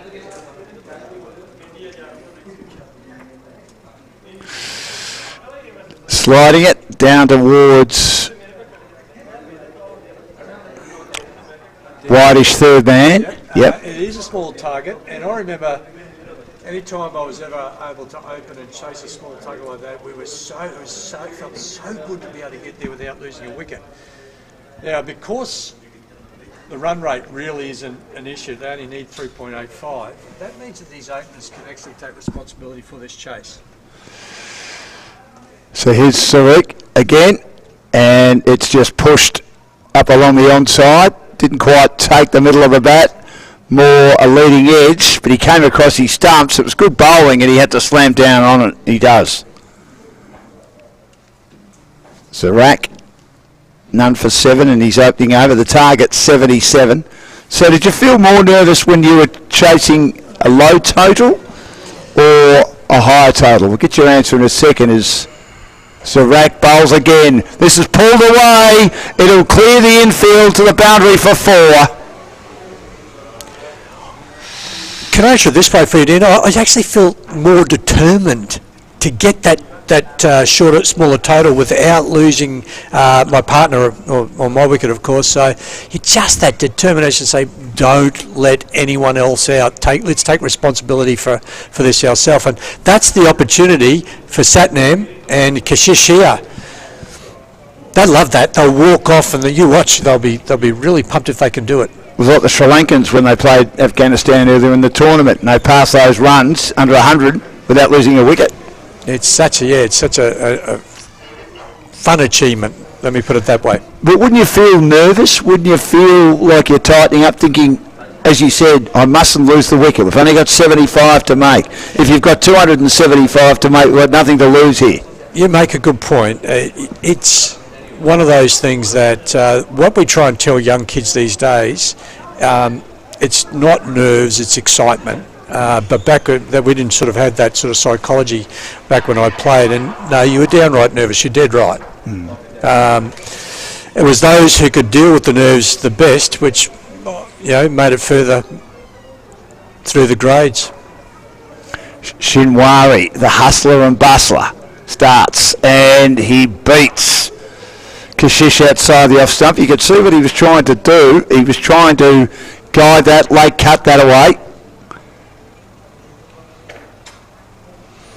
And nothing like picking up a few wickets early, creating those nerves among the batting unit, and then it's a funny game, cricket. You just never know.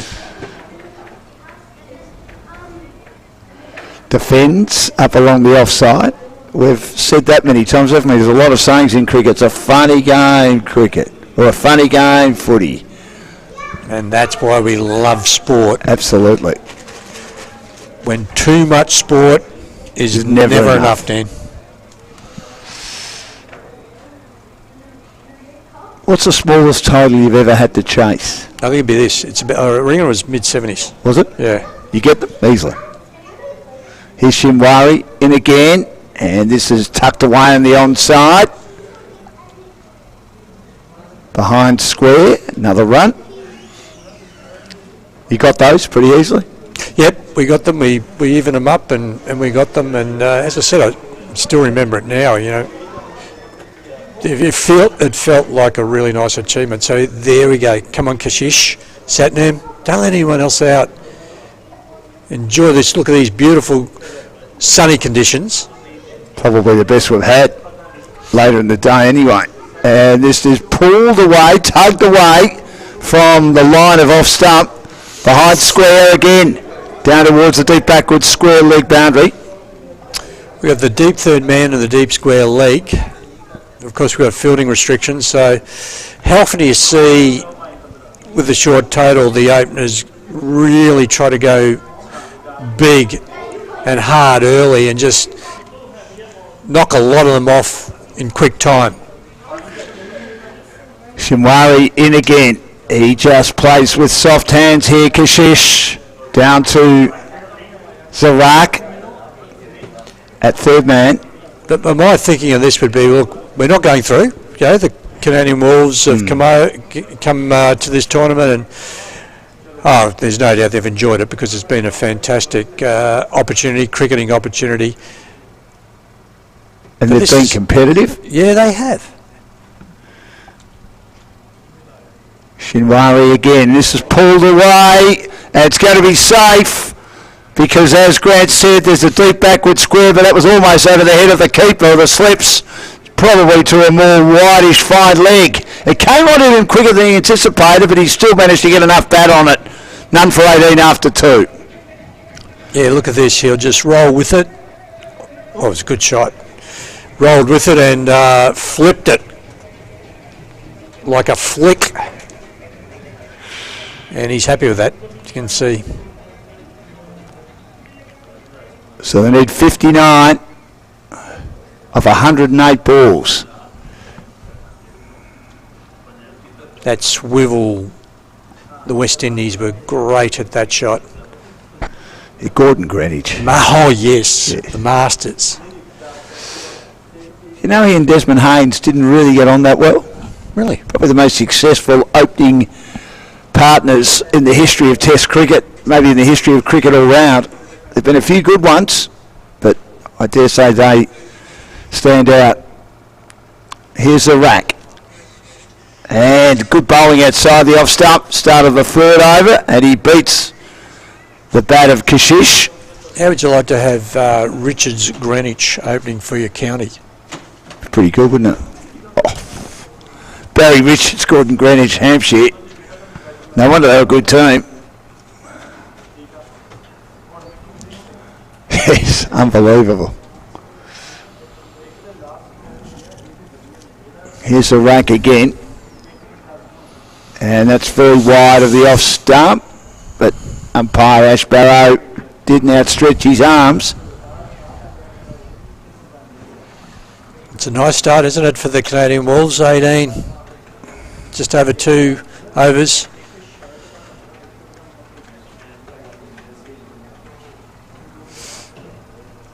Yes, they bowled really well. Their spinners were sensational.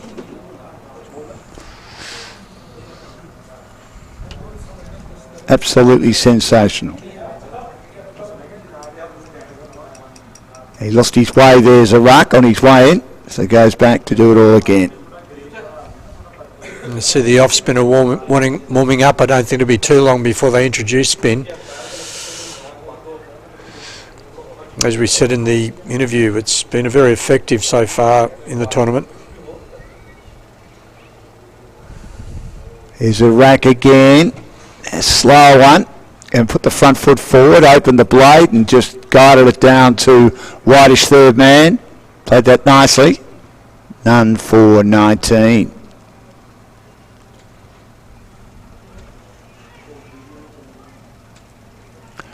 Well, Adam Amin was the one that sort of slowed it down the other day in the match against the Mavericks. May have, as he said at the time, brought himself on a bit late, the captain. And he was on the walk a little bit then, Satnam, and then good bowling by Zarak. Right up in the block hole, beats him outside the off stump. Bit of a waft. Given the wind is coming from the east-southeast, this really works for the away swinger. So you see there'll be plenty pitching sort of around that middle stump and moving away. Here's a rack again. And this is flicked away. The fielder comes around and takes the catch. A lift dismissal. And he was looking to maybe get that a bit squarer than he did, but he puts it straight down whitish long on's throat. And disappointed with himself, Satnam.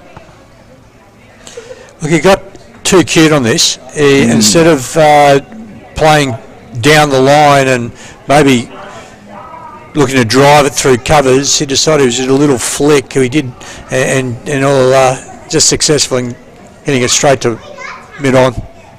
Well, Satnam sat her out for 10, 1 for 19. Near the end of the third over, and well done, Zarak. Figures 1 for 12. Could that be the start of something, Dan? Well, it'll be fun to watch as far as Afghanistan are concerned if they can rip through them from here. They've only got 58 runs to play with. Well, there's 57.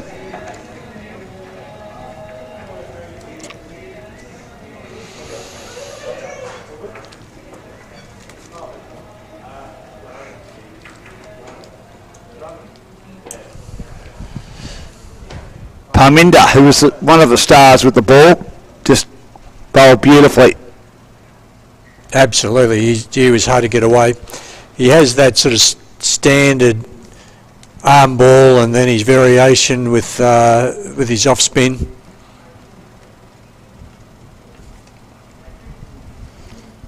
He especially winkled out the lower order and tail. They lost wickets steadily right from the start, the Eagles, in the first over, the second over and the third over. Little bit of a partnership, Tavish and Javed gave his wicket away. Tavish also followed soon after, and they never really recovered from that. Last ball of the third over.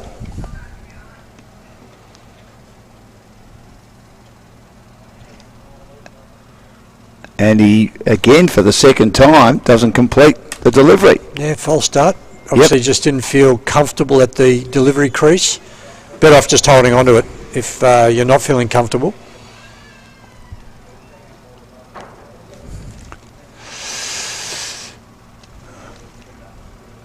Parminder ready and driving into the covers, but not scoring. The cover is pretty deep, but just on the edge of the circle.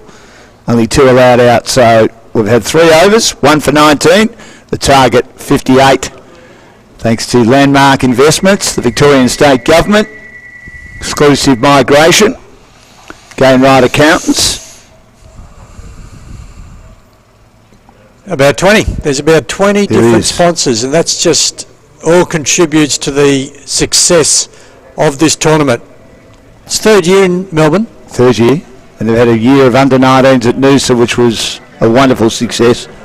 I really love the commitment of the parents. Many of those boys lived in Brisbane, and a bit like your good self, Grant, they travel down every day, go back, travel down again to give their kids an opportunity.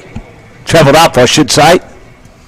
People say that in Melbourne. They say, oh, we're travelling down to Bendigo. You're travelling up. That's okay. It's called geographical lack of knowledge. A good ball from whatever that means. What a load of rubbish that was. Good delivery. Talking, though, of something that wasn't a load of rubbish was that ball to start the over there from Shinwari. Completely beats Kashish. All ends up, Grant. Good bowling.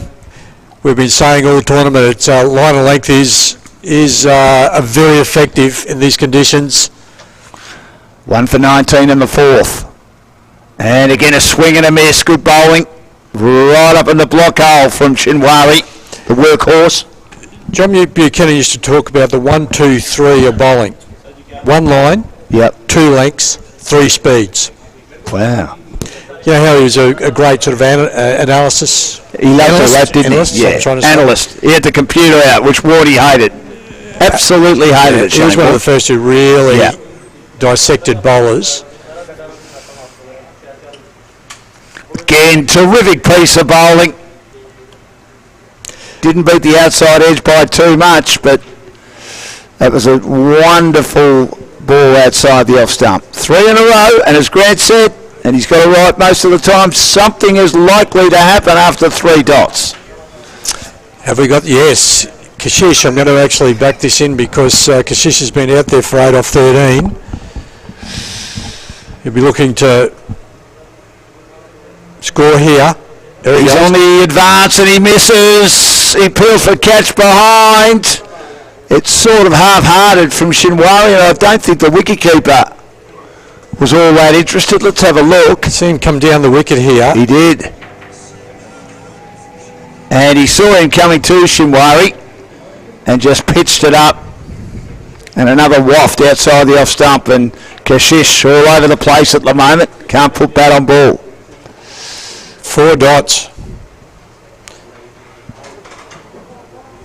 Finding it hard to score. Target 77. And again he looks to guide that away and plays underneath it. Dot, dot, dot, dot, dot. 5 in a row.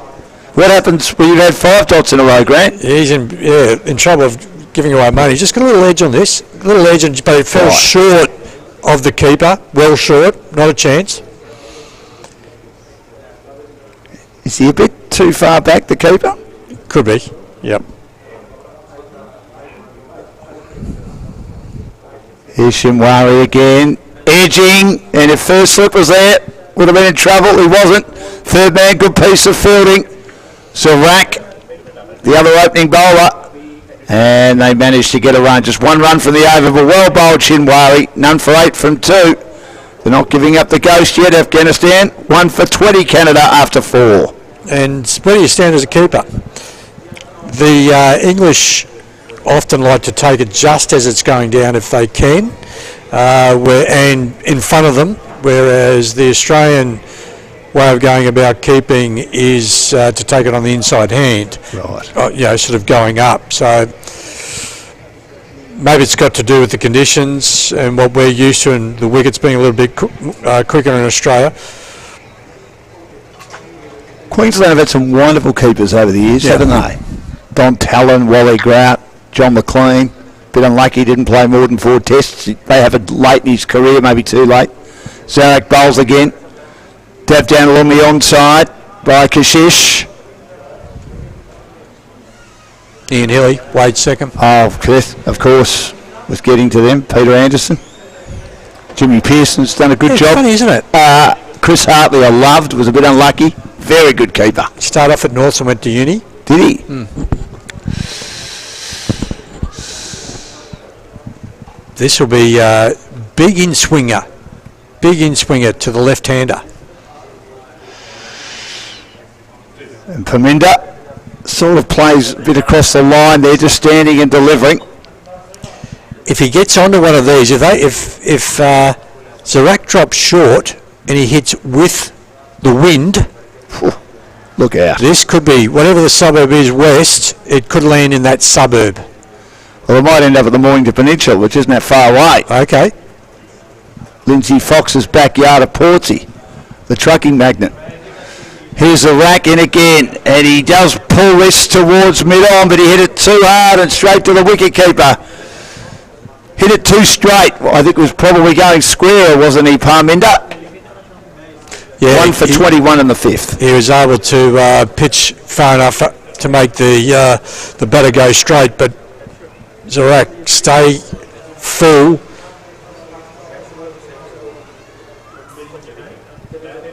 Here's the rack again. And Parminder goes long and high, and he has cleared the infield to the boundary for 4. Lofting it down the ground over the head of the long on, and got enough on it, pitched and rolls into the rope. 1 for 25. And you just have a feeling that Parminder was just itching to do this. And the pitch was fine, but there was too much width, allowing the left-hander to free his arms and follow through, and that's his first boundary. 52 required now. 2 balls remaining in the 5th. Zarak in again. He goes line high this time. Could he be caught? The fielder coming around. Oh, what a good catch that is. Shinwari takes his second excellent catch, running with the flight. Thought it might have just cleared him, it didn't. And Paminder's out, and maybe the Eagles are back in the game. It's 2 for 25 in the 5th. Catches can win matches, Grant O'Hara. Shinwari, great catch. Let's have a look at this. It was wide again. High, running over his left-hand shoulder. Put out the big duke. He ended up catching it in his right hand over his left shoulder, one-handed. That's a terrific catch, supporting his bowler. Let's take a look at it again. Into the right hand. That was just taken so nicely. And he actually made it look easy, didn't he? He didn't panic. 100% if that's possible. He made that look easy. If we get a couple now, that would take them into the realms of bringing some nervous energy to the batting side, and you just never know, Dan. You just never know. Well, I thought he hit that a bit cleaner than the first one. Obviously not. Maybe he topped it a bit more than Parminder. Let's consider this the wind also, which would have been pushing it further away. And that was a really nice catch. He's a well-organised player, Path Goswami. Yeah, he's played well, Path.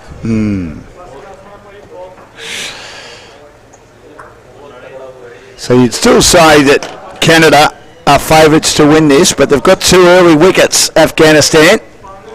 Runs on the board. Zarak bowls again, and he just pushes away on the onside, and they get an easy single. But well done, young Zarak. 2 for 18 off 3, 2 outstanding catches, especially the second one by Shinwari.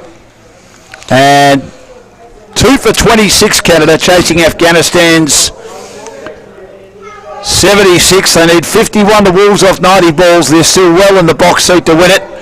At the same time, after 5 overs, the Afghanistan Eagles were 3 for 23, remembering they lost wickets in the first, second and third overs respectively. The Canadian Wolves are 2 for 26. I'll jump out and I'll let Nguyen come in and join you, Grant.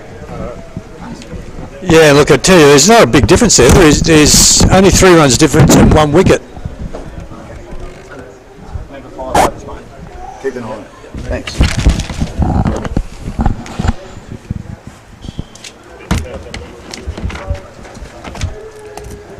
And welcome back, Dylan. 51 runs required off 90 balls. Still a lead for the Canadian Wolves. G'day there, Grant. Yeah, this game is looking like it's heading for a quick finish here. Canadian Wolves are racing along at 26 for 2 after 5 overs. There's been some excellent fielding from the Afghan Eagles, but you just think that with only 51 to get, there isn't much left in the tank. As Shinwari comes in again. Big hit, big drive down the ground there from Path. It just gets over the infield. They'll hurry back. And just a single there to bring Kashish on strike. Joined with me in the commentary box for the next 5 overs is none other than the wonderful Suhas, who's munching on some chips as well. Suhas, very good afternoon to you. Now they know the menu as well, the listeners. That's great fun joining you, listeners. Some nice hot chippies, we love that.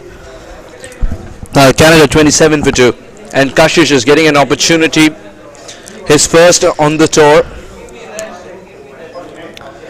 Shinwari's being hit around a little bit here as he steams in. Very good delivery. Yeah, nice delivery there on the off stump. That's defended nicely as well there from Kashish. I mean, when in these situations, what do you do as a bowling team? You know, you've only got like you got a low amount of. Exactly what they did. Hang on to those catches. Convert half opportunities into full-blown wickets. Yeah, I guess so. That is one way of looking at it. You just have to keep positive and just hope that something goes your way. They got to chip away the wickets. Be at it all the time. Keep applying pressure. Another good wicket drive. to wicket is a great option. It's just that it was drivable length for Kashish. Yeah. I'm very disappointed that he didn't put that one away for 4. Yeah, lovely because he's drive. one of the best drivers of the cricket ball, Kashish. Yeah, they've got the field up for him a little bit as well. They have the man at deep long on. He's sort of a wideish long on. I can sort of see him. He's moved around to the left. So it looks like they're really trying to stop those drives. They're really trying to limit scoring opportunities, which is good to see. They need to stay positive. Here's Shinwari.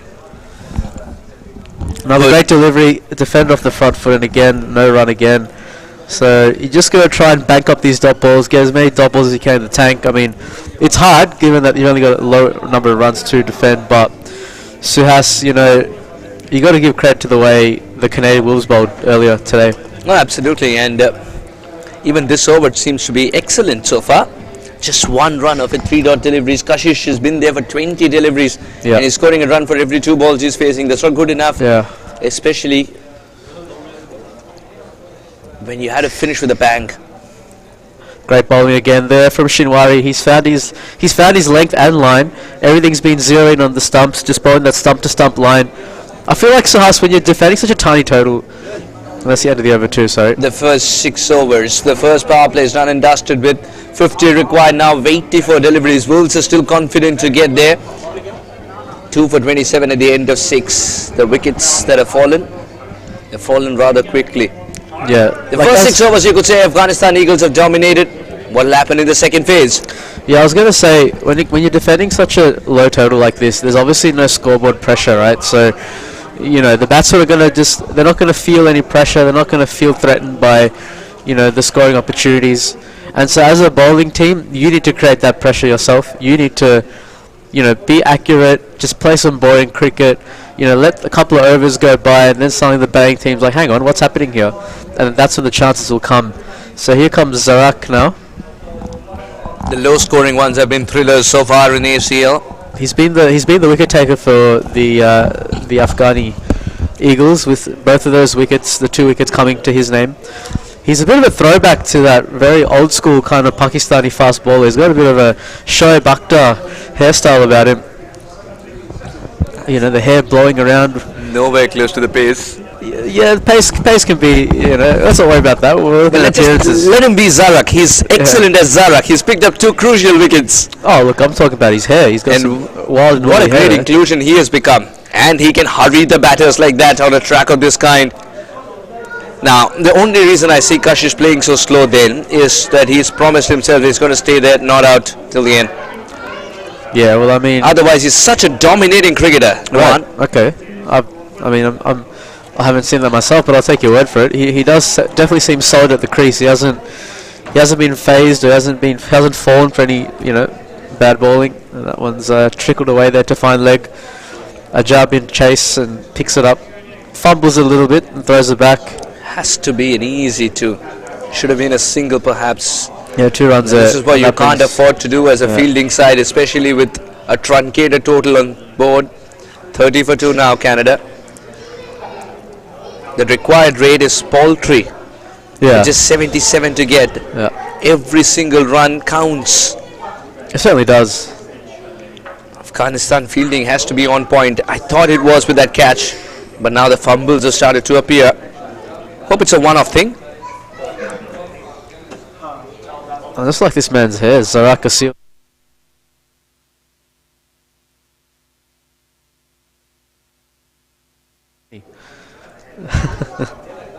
Let him shine as a bowler too. Yeah, that's what's up. His bowling shines as much as his hair, huh? Here comes Zarak now. It's a feel thing, isn't it? It's a lovely feel when you're running against the wind. Yeah, not the place to bowl there. Just strays down leg side and the easy single again.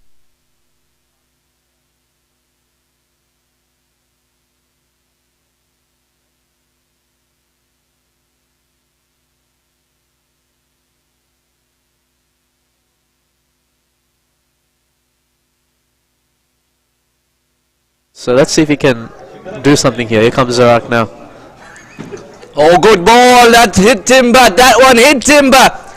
The coaches tell you it's the top of off stuff that they need. The cutters are working. Zarak picks up his 3rd. And Canada now with Goswami back in the hut. What an absolute peach of delivery. Beautiful bowling. Straight through defences. Nice full length. Nipping back.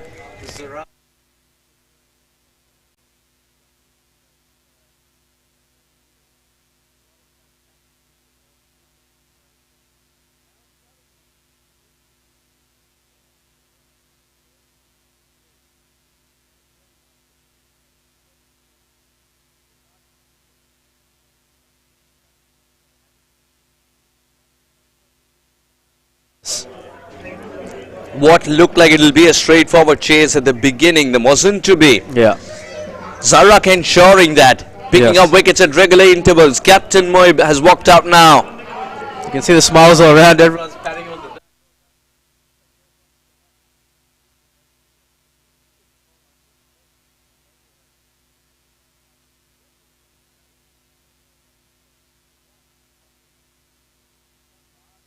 It's absolutely beautiful. Like, it nibbled away. It had a bit of that Muhammad Asif about it. You know, straight through defences. It was an absolute dream of a ball. Top of off, and this brings Mohibullah Oryakel at the strike. Captain Mohibullah. Zarak, can he prize another one? He's the hero. But unfortunately, this is the last ball of his spell as well, so what can he do? Can he finish off strong? Here he comes. Slower delivery. Mohibullah is quite content, tapping it away for a single and retaining strike. Oryakel starts to tick. 32 for 3 Canada at the end of 7. It's a very brave call to be giving 4 overs up front to Zarak, but he hasn't disappointed the captain. I mean, he's done the best he can, right? I mean, you know.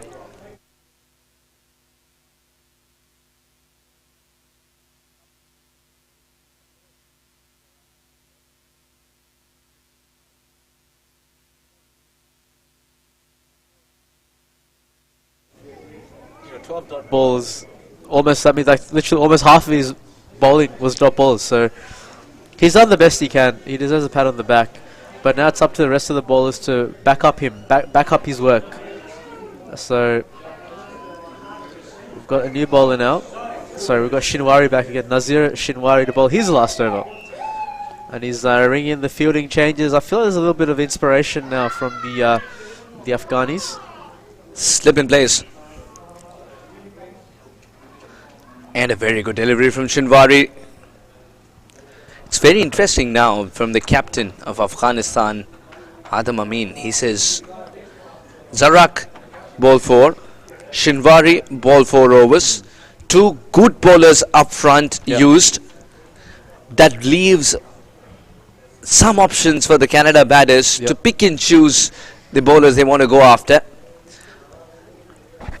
But he has to go for the kill as well, Adam Amin. He's got to decide which one he holds back. But I'm very surprised that he's using both of his prime bowlers. Mohibullah thought about the single in the last ball as well. Oh, what has happened there? That just leapt off something and that's gone for 4 runs. Is that leg by? Is it off the bat? No, it's been called a wide. A wide ball signalled. We need to take a look at that because I don't know what happened there. That ball just jumped off the pitch. It's been called a wide as well. But let's have a look. I think the curator took a piece of the... Well, I think the curator took a piece of the bouncing castle nearby. Yeah, that was a very strange ball. Have a look at this. It just leapt up. I'll tell you what, that is... He was standing full height. He had no clue. That was a very unnatural delivery. I'll be honest. That doesn't really look good. Like, if a ball is pitched on that length, it shouldn't bounce like that. And I don't know. There was a similar incident. Just imagine. Just imagine. Had it not been Mohibullah and Parth, who's taller. I just wonder if they should review that because there was a similar incident that occurred in a Big Bash game that I was at, the Perth Scorchers versus the Renegades, and the pitch at Cardinia Park was doing similar things. So that is actually a little bit dangerous. I don't know if they're going to have to look at the pitch. And I don't think the pitch itself is dangerous. I know that bounce was awkward. The reason I say that is because the umpires, A, they're letting the game happen. B, this hasn't happened in the entire day. If at all, they're tad bit low, a couple of balls kept low. That's it. This hasn't happened. To be deeming it dangerous would be, I think you'd probably be too early to say that. Yeah. So there's been no news that it's a dangerous wicket, but it was quite an interesting delivery. I understand your Big Bash parallels. And I don't think it's a very lucky game to have been at. But you do have a story to tell. That's all right. Well, the game's still going. And that one's the guide off the back foot through the third man region. They'll get a single. To be very honest, this surface has been the best that I've seen in the entire ACL, and it's only improving as the tournament's improving as we go towards the business end of it. Well, that's good. So many runs scored already, and we have another game on our hands. Even low-scoring thrillers, 3 wickets back to back almost. 77 could be of so much resistance. That is something Afghanistan Eagles are teaching. Yeah, I mean, it's going to be a tough one to defend. Surely that one's again tucks him up. Looks like they scamper through for a single as well. Kashish has understood that 77 can be can be a total that you can count down from. There's no scoreboard pressure. That's the thing, right? So the only way you're going to get pressure is by keeping on taking wickets, and you know, Zarak is unfortunately out of the attack now, so he's the main strike bowler. Now that's what Eagles have done here. 8 overs. Zarak and Shinwari, 2 fantastic on the given day. One of them is providing the second pair of hands that Zarak requires. Zarak is providing the wickets. Both of them bowled out in the 8 overs. That's the thing. Touchful, easily played away. Oracle knows how to navigate through phases of this kind, and he made a mistake in the previous game of going for a big shot when it wasn't required. Today, as a captain assuming more responsibility, can he stay there till the end and stitch a partnership? One partnership, that's all Canada need to be home.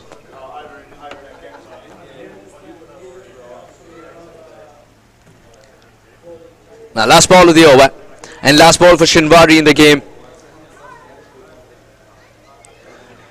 Just like that, the threat called Shinwari neutralized. 8 overs gone, 40 for 3. 40 for 3.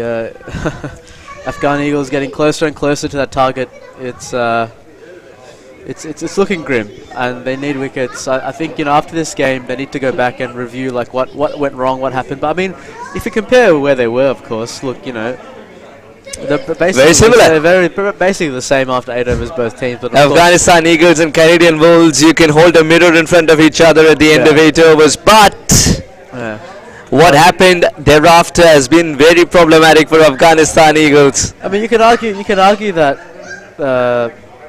You know, it's the game's not done yet. We can say that too. But let's see. I mean, you know, wickets are the key.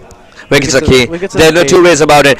Afghanistan Eagles, to stay in the game, they know it's about 7 good balls. Correct. You need to pick up those wickets. You can't curtail 37 or 72 on a lovely track of this kind, despite a grammatical error perhaps from beautiful sentences that this track has been forming. Yeah, and this brings Adam Amin, the captain, decides to bowl at his counterpart. Looks like he's. I'm sensing a very round arm off spin action. So let's see if he's another slow bowler. I feel like slow bowling or spin bowling has been the theme of this tournament. There's been quite a few. So let's have a look. Oh yeah. Oh, that was there to be driven, but straight up in the air. It was in the air for a little bit. Adam Amin starts off in a magical fashion. It's a fantastic catch. And Canada lose their 4th. Jitters. Even 77 can be made to look ballooned up score with Oracle back in the hut. Adam Amin, the better skipper now. Well, we've got a game on our hands, ladies and gentlemen. This has come out of nowhere. Adam Amin throws this one up, tosses it outside off. Batsman can't help himself, drills it straight to the man at short mid-off. It was a bit of a stinging catch, but he held on to it. And this is what we need, creating something out of nothing. Adam Amin, well, I mean, we have a game on our hands. Mohibullah has to depart for 3 off 6, and suddenly this batting is looking very familiar to the way Afghanistan batted themselves. Canadian Wolves now 40 for 4. Can something happen here? What's going to happen now? That's the beauty of ACL. Aussie Cricket League 2023, brought to you by Landmark, has been unlike any other Aussie Cricket League in terms of level as well. We've grown, and you could sense that with the kind of games we have. We have low-scoring thrillers to high-scoring brilliance. Surendran, who used to open the batting, has been sent in a number 6, something that he's not used to. However, 37 or 71, it can be straightforward on a good track of this kind. Adam Amin, what a brilliant start for him. Yeah, it's a bit. It was a bit of a bonus wicket, really. Like I guess he tossed it up. It was a harmless ball. It was a harmless delivery, but the batsman, I guess, committed his own downfall. He got greedy, got excited, and just had to drive at it. But that's really, really good bowling. Let's just see what happens. I'm very much glued to the TV screen. Very good delivery. Yeah, beautiful off spinner there from Adam there. He's really teasing the batsman forward, bringing the batsman forward, inviting the forward defence. Suhas, I'm just in my seat now. I have to watch. Oh yes, so will everyone watching. Oh, committing on the back foot a little early. Adam slowing it down. This is beautiful battle unfolding. Yeah. This is why you can't miss a moment. It was a bit slower and lower, and it turned, and Surendran sort of had to, you know, get back and across. And he tosses that one up again. Pushes Surendran on the back foot, but just can't get past the field of that backward square leg. Adam Amin has done his homework. He understands what Surendran's reach is, but he's flirting with danger. Even if it's a touchful, Surendran will go after it. That's because there is a mid-off in place and no long off. Another tossed up delivery. Oh no, he lets it go, lets it go. What an over. This has turned out to be one more ball to go. This can turn into a wicket maiden. It could be. It was beautiful bowling so far. Let's see if he can back this one up. It's been a great over so far. Terrific. Oh, Adam Amin shows the way. A captain leading from the front, keeping it simple and picking up wickets. 9 overs gone, 40 for 4. A maiden over. Can you believe it? Photo. Yeah.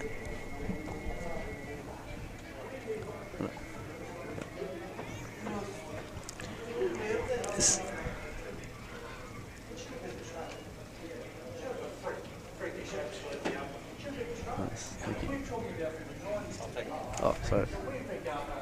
There you go. Oh.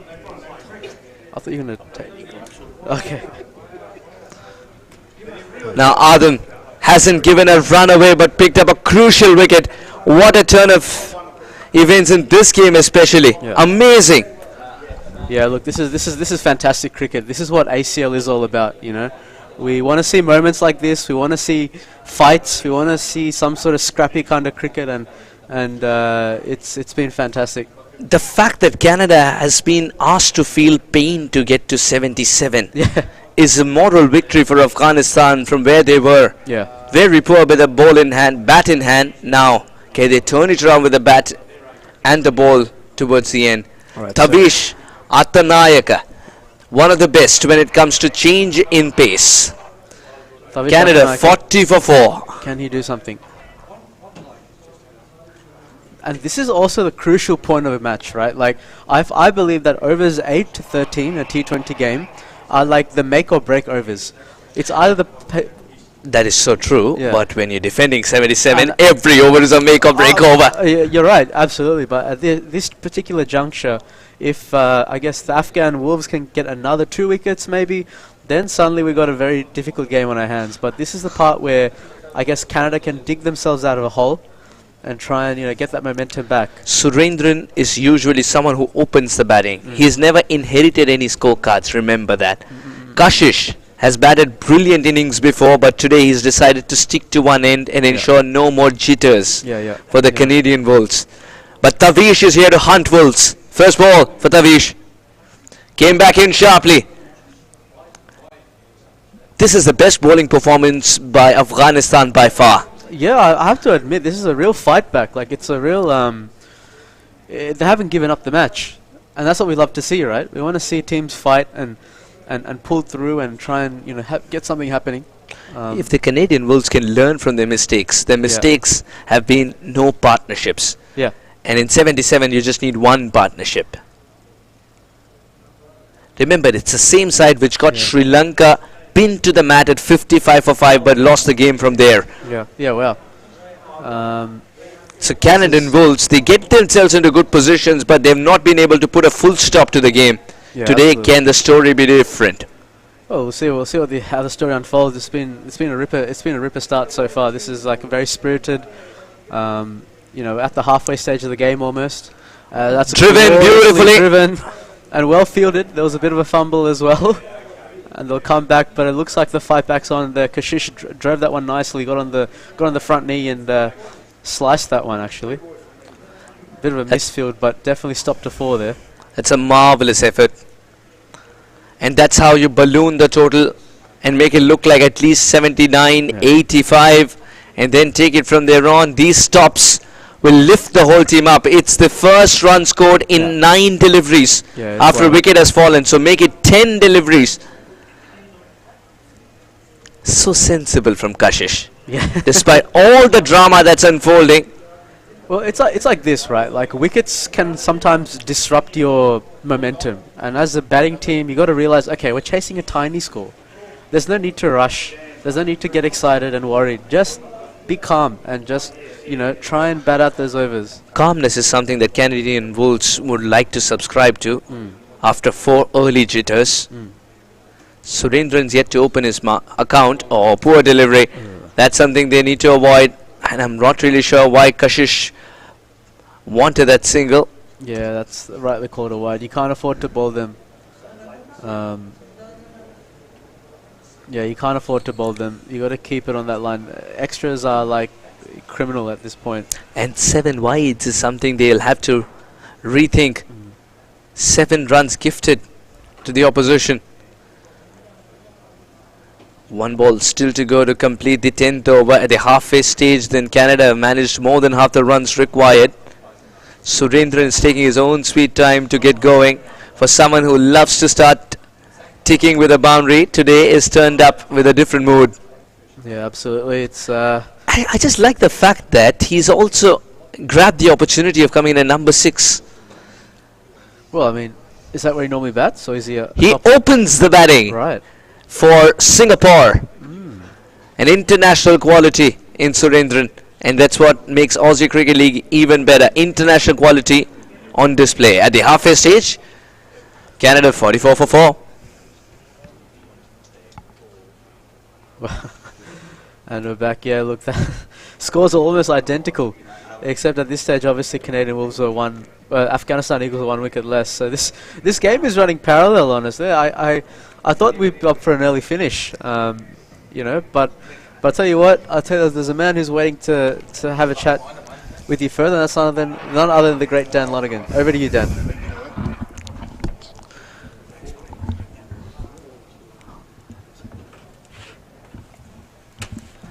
Kashish is quietly picking up runs like these. He's going to push for 2 there.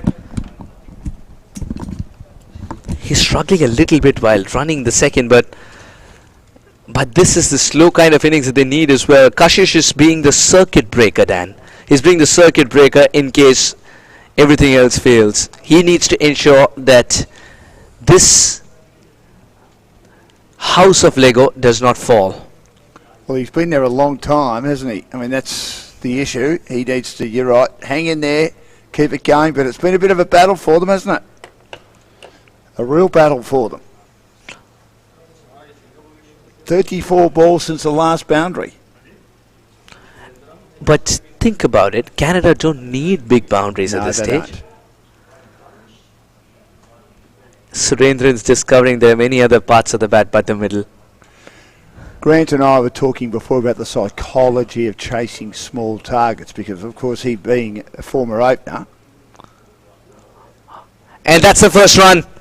Surendran is off the mark. Kashish was the one who pushed for it.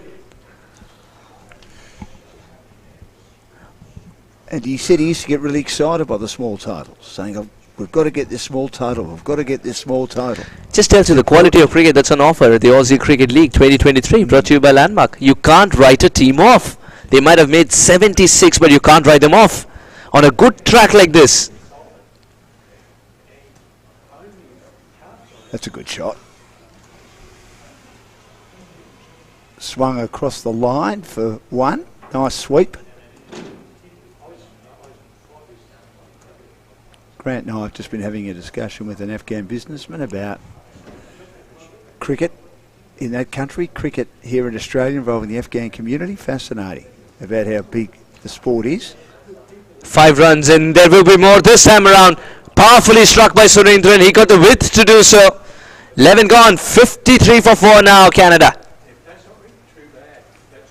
He's helped set up the Navi Academy and that's a beautiful boundary.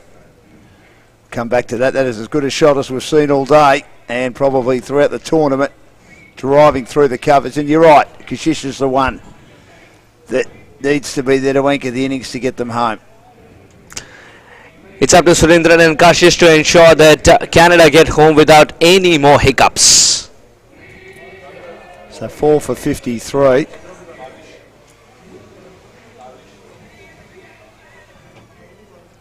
There's interest everywhere for this ACL, which continues to grow from 4 to 6 to 8 teams this year. Absolutely right, and you see the level of cricket as well. We can't harp enough on that point. The ACL that we covered a couple of years earlier per se, or last year, completely different. Now, I've covered cricket around the world, and we've always seen progression of a tournament. None more so than the Aussie Cricket League in terms of the level. And do you like the franchise setup? Oh, I absolutely love it. Yeah. It gives you more. It gives you more teams. It does. It brings in more players without diluting the quality, and that's been the beauty. It also, to me, if we lost the ball, also to me, I think it adds connections, doesn't it, between cricketers from different cultures, from different countries, from different states. And what it does to cricketers of an impressionable age is that they grow better in terms of understanding and accommodating each other's views of the beautiful sport that we play. Correct. So when they travel, they become better cricketers themselves, much like I am learning Aussie slangs for a start.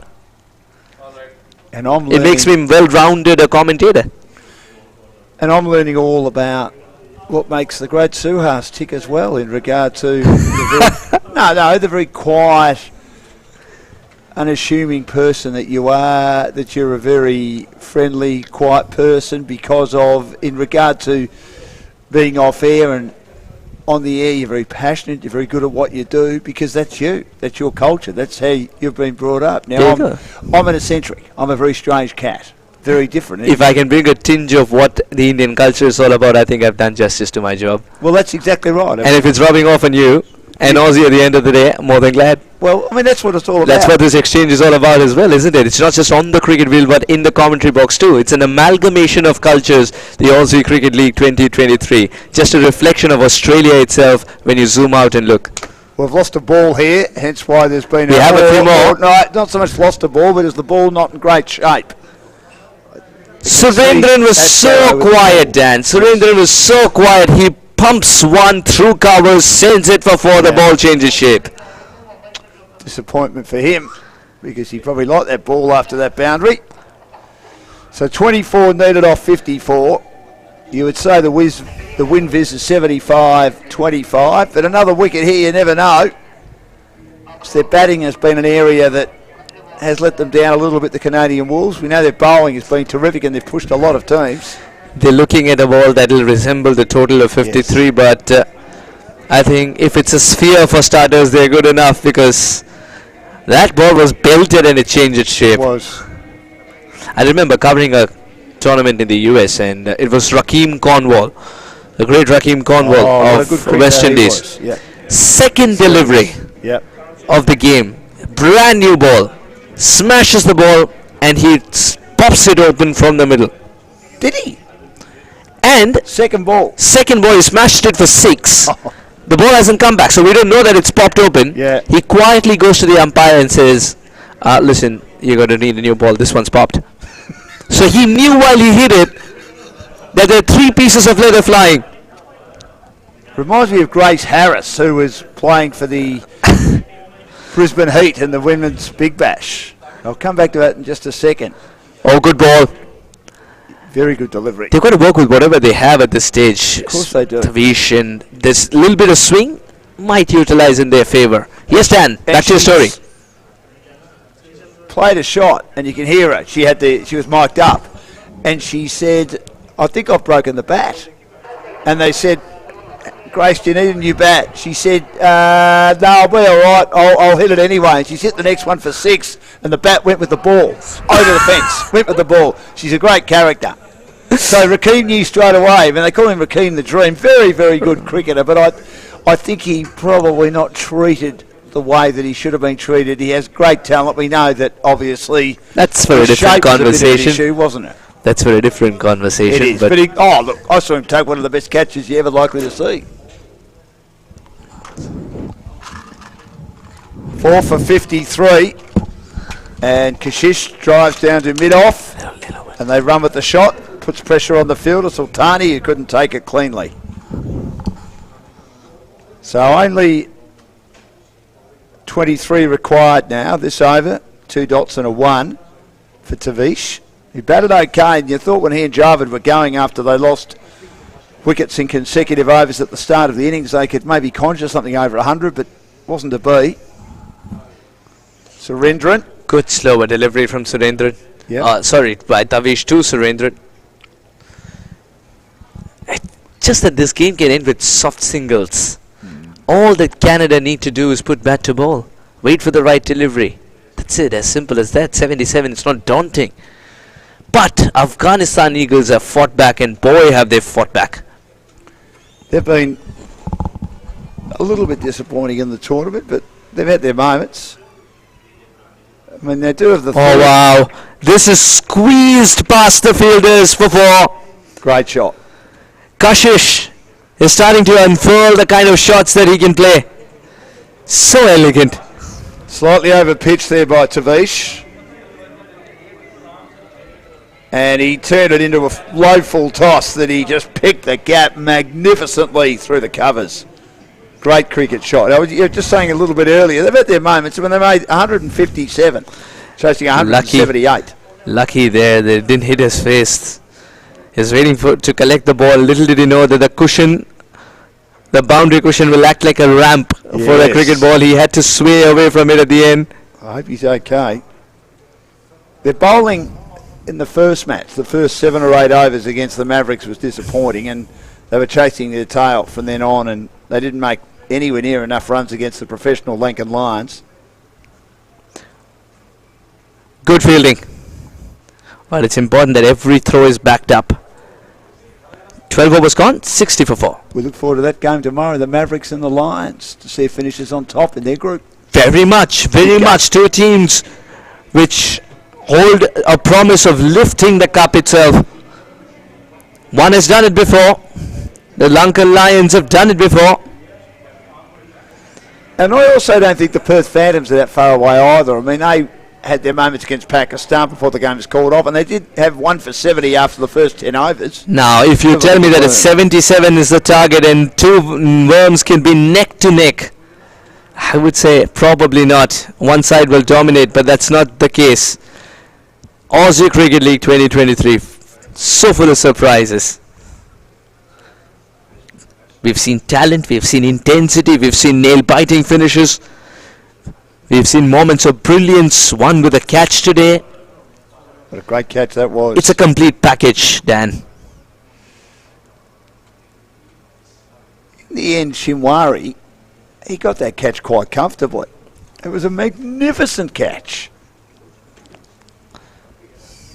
Adam, bowling his 3rd over. He's missed out a bit with the bat, Adam, who is a good player for Ringwood in the Premier Cricket comp here in Melbourne. Adam Amin. Ooh, this one spun a little more. Can Adam control how much spin he wants to impart on the ball, or is he one of those finger spinners who doesn't know himself which one's going to turn, which one's not going to turn? Well, I'm not sure, but he's been pretty good in the tournament the way he's bowled. I thought he was terrific when he came on and at least kept the Mavericks to under 200. If an appeal ends with a smile, then you know that it was more about I'm going to ask. Frustration. Yeah. I think it's one of those moments in the classroom where you did put your hand up but you forgot what your question was for the teacher. I agree with that. He's passionate about it. And look at Ash Barrow. He had that right smile on his face, the umpire. He said, you serious? You can't be serious, as the great John McEnroe would say. One of the best tennis players I've ever seen. Not while he's breaking a few of the bats. But I love him. I think Australia loves aggression anyway.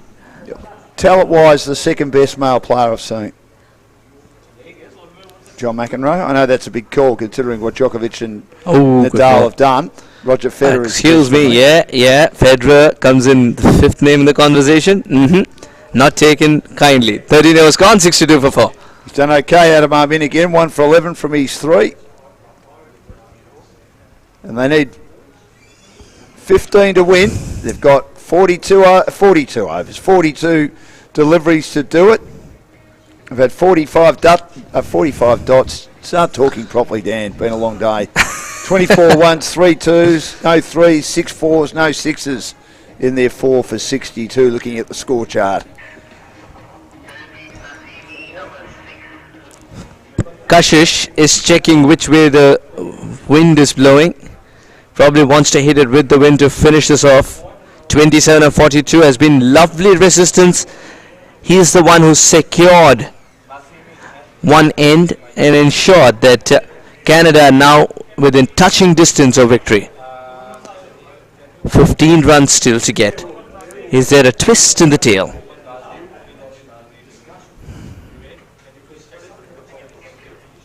So 4 for 62. We'll see what Nassimi can do in the attack, and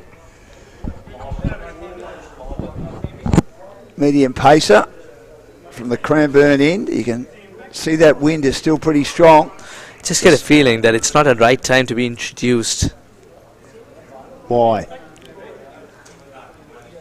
That's exactly why. Because this partnership is blossoming.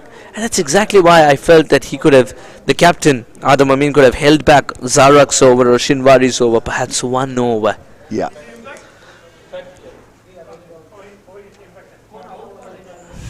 Nasimi wasn't a part of the playing 11 initially, right? The impact player. Well, if he's the impact player, why doesn't he come on a bit earlier? Catch it is the call, almost working in the favour of Nasimi. This will trickle to the fence. Well, it was a spoon shot and it had enough on it to go over the top. Lunging effort to try and take the catch, but to no avail. It's a no ball as well, so we've got a free hit coming up. Suhas. That wasn't far away at all, but it wouldn't have mattered because the no ball had been called. We'll wait for the umpire's signal. What does he say? Length delivery at this stage of the game with mid-off up in the circle. It's a little risky, but he didn't time it. In hindsight, it became a 50-50 chance.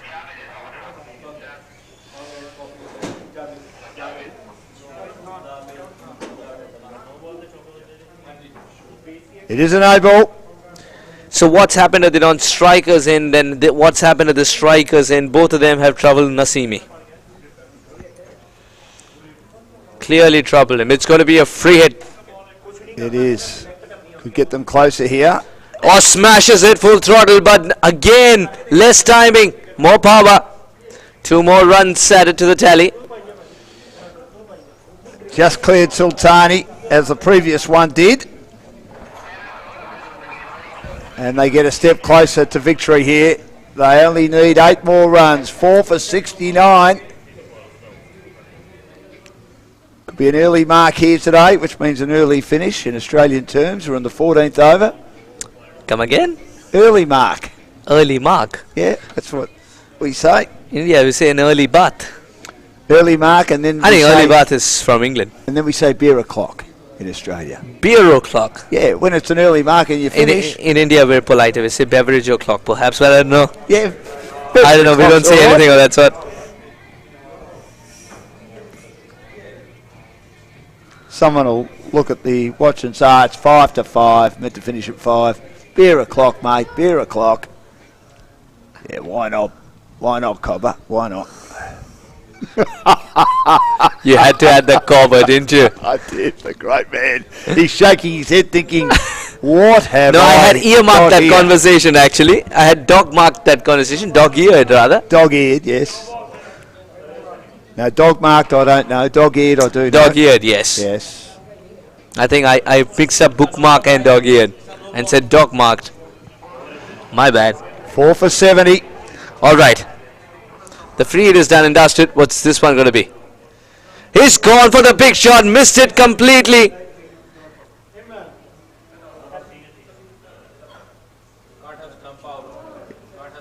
You can't have stumped out either. What was he doing there, taking the stump out?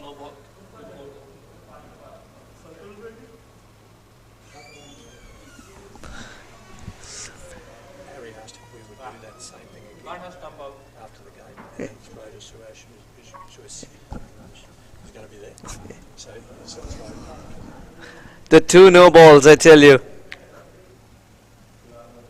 The free hits haven't troubled him. The no balls have. No, that's right. It's been a bit of a problem, hasn't it? Short delivery, and it took off a bit. It's cut away, controlled nicely. What a splendid innings this has turned out to be, Dan. What a splendid innings. 33 or 46 at the end of the day. Within touching distance of victory. He started off slowly but ensured that he held one end securely. In importance, one of the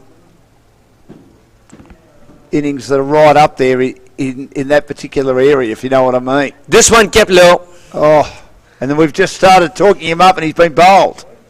Kashish has got to depart. 33 or 48. Perhaps the best form of resistance when it comes to the Canadian Wolves. But still, it's the 5th wicket down. Kept low, didn't it? That gets an unlucky one, an unlucky one. That was rolling along the ground. But anyway, what I was trying to say was in regard to importance, right up there. because of the fact that he made 33 or 48 and he held that innings together to ensure that his team got pretty close to the target. They still need 7 and there is 38 balls left. So you'd think that'd get them, unless, as I said a bit earlier, there is a calamitous collapse. But the big fellow comes in, Jatinder Jat. Someone who packs a punch, who can finish this game with 1 hit. However, what's going on in his mind? Does he live by the sword, die by the sword, or would he suggest, let's knock this ball around and victory is ours? Can I say how much I love the colour, just for something different, of Surendran's pads? They're an off-colour red. It looks like they might have spray painted them, and it looks like the paint's starting to wear off. Is it a nice observation? Or has it been a long day? How would you describe that particular observation? I would just want to say that, yes, indeed, it's beverage o'clock for you. I think you're right. I do like those pads, though. He's going to give it to you, don't worry. I hope so. It reminds me a little bit of MS Dhoni's and Sachin Tendulkar's pads. Oh, this one shot up. So the one was zooting. It did. This one shot up. Still need 7 runs. I think it's enough reason for Jatinder to stay calm at this stage. Dot 4, no ball 2, no ball, dot, wicket, dot. Someone so unpredictable is Jatinder. You never know what's going on in his mind.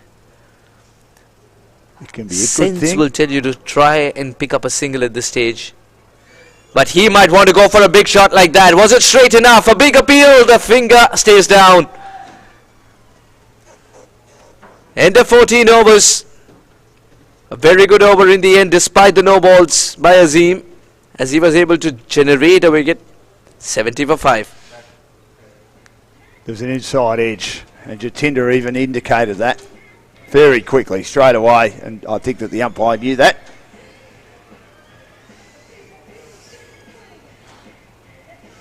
So you can hear the great Nutbush blaring around the ground here. One of the best songs I've ever heard in my life. I've tried to dance to that. Absolutely no good. All arms and legs and a head full. They call me the crayfish when I try and do that song. 5 for 70. That's a hearty laugh as well, you can add to that. It's a strange Your laugh. idiosyncrasies, I tell you.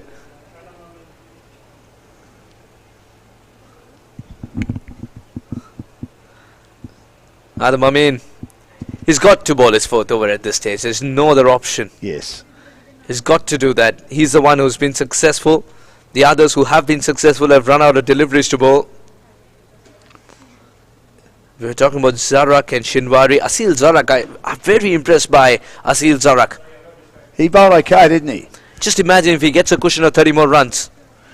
And where there's a will, there's a way. They still need 7. Now, where there's will, there's Bosisto. Oh, this is inside out. It's a good shot. 2 easy runs. Well, Bosisto, how well has he played? I think he's lit up Aussie Cricket League 2023 by batting in difficult situations. It's unfortunate that Phantoms find themselves in deep trouble with the points table, but he has been sensational too. I would think that starter's favourite tomorrow. Wait a minute. Did he hit? No, I don't think he hit the cushions, but the cushions were a little further than what they usually would be. If you had to take into reference the bend. Well, Grant actually mentioned that a bit earlier. What if the cushions push back, or the ropes push back, and you don't get it back to equilibrium the next ball? This, where he creates room and generates opportunities, it's something that Surendran continues to do. Excellent effort. They'll need to look at that, I think, whether he was diving into the rope as he tried to touch that, and they're checking it now, or as he was touching it, I should say. I think this was okay. Superb effort. Brilliant. Superb effort. Win might be delayed but not denied as far as the Wolves are concerned. 3 away from victory. And a shot at this kind, will it bring victory for them? A couple of bounces crackles the fence. The Canadian Wolves pick up their first win in the final game for them at the Aussie Cricket League 2023. It's been a tour to savor for them as they've learnt a lot from this. But the Wolves have finally howled at the end of the game and shown the world that this is what we're made of. We can't be pushovers. And it's a team that's fought back really well. Afghanistan can take a lot of heart, but there's a long way to go because now the level of Aussie Cricket League is something else altogether. Well, they thoroughly deserve it. It was a good win. They've played some good cricket. Their batting is an area that at times was a bit spasmodic, but they found a way and they win by 5 wickets, 5 for 78. And the Afghan Eagles leave the tournament without a win. They'd be a bit disappointed. Nowhere near enough runs. You make 76, it's not going to be enough to get you over the line. And it was a very, very good performance by the Canadian team. They did sort of stutter a bit early in their batting innings, but they found a way to win the game. Kashish, a nice innings, and Surendran at the end was able to get those lusty blows to find the result that they thoroughly deserved. And earlier today, India had a very, very good win, and they're into the semi-finals, and then we've got 2 more games to go now. Absolutely right. Something to savor for them. They were yearning for this victory, weren't they? They got closer a couple of times, but well-established sides compared to the Canadian Wolves were able to eke out the game from difficult positions, and the Wolves never got to see the W in front of their name. Today, it'll be a sigh of relief. It's a team that has clicked, finally. Vikram Sidhu, a very popular figure when it comes to cricketing minds. His presence would mean a lot. And the coach, how well is he prepared for this game? Iron out the chinks. It's a little difficult to do in ACL because the games are quick. They come at you thick and fast. And there's the upshot of the game in just one line. The Wolves win by 5 wickets. Afghanistan were bundled out for 76 and Canadian Wolves chase it down with 5 wickets to spare. What do you think the Afghan Eagles have learned from this? And what do you think Lee has learned from you? To hold on to the hat. Yeah, well, that's right. Thank you. I'm not going to be wearing my hat. We're going to be doing a summary at the end of the game with Grant. But let's have a look at the Canadian Wolves run chase. Satnam 10. Kashish was the one, the glue. 33 off 48. Parminder 4 off 5. Path 3 off 5. Oriakal, who's had a poor tournament with the bat, 3 off 6. And Surendran was 15 not out of 17. And Jatinder, he didn't get any runs, only faced 2 balls.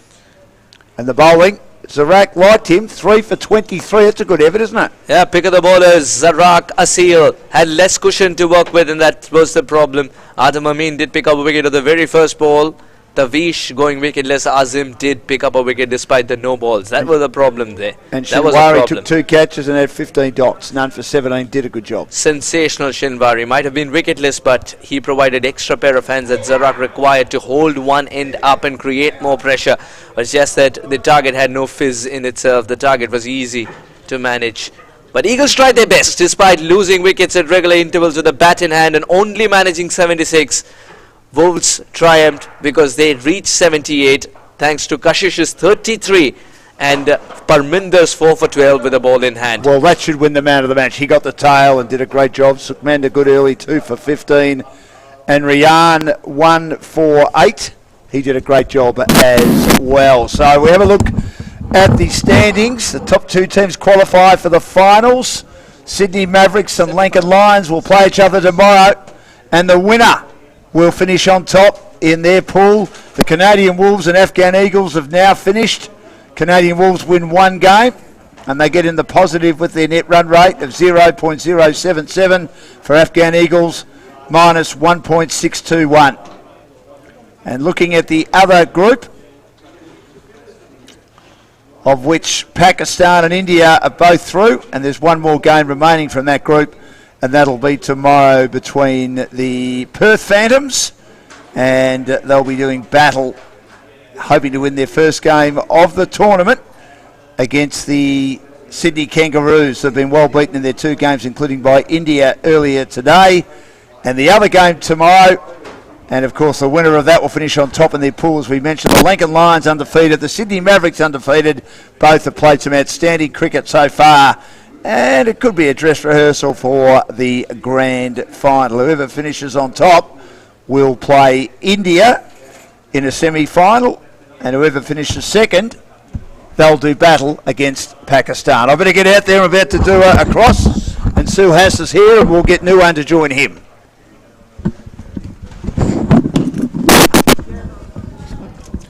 Yeah, thank you so much, Dan, and welcome, Nuwan. Oh, what a day of cricket we've had. Yeah, thanks for welcome there, Suhas. What an absolutely interesting day of cricket for sure. The second game, I mean, there were moments when it looked like the Canadian Wolves could draw it back, but ultimately, it was a pretty one-sided affair.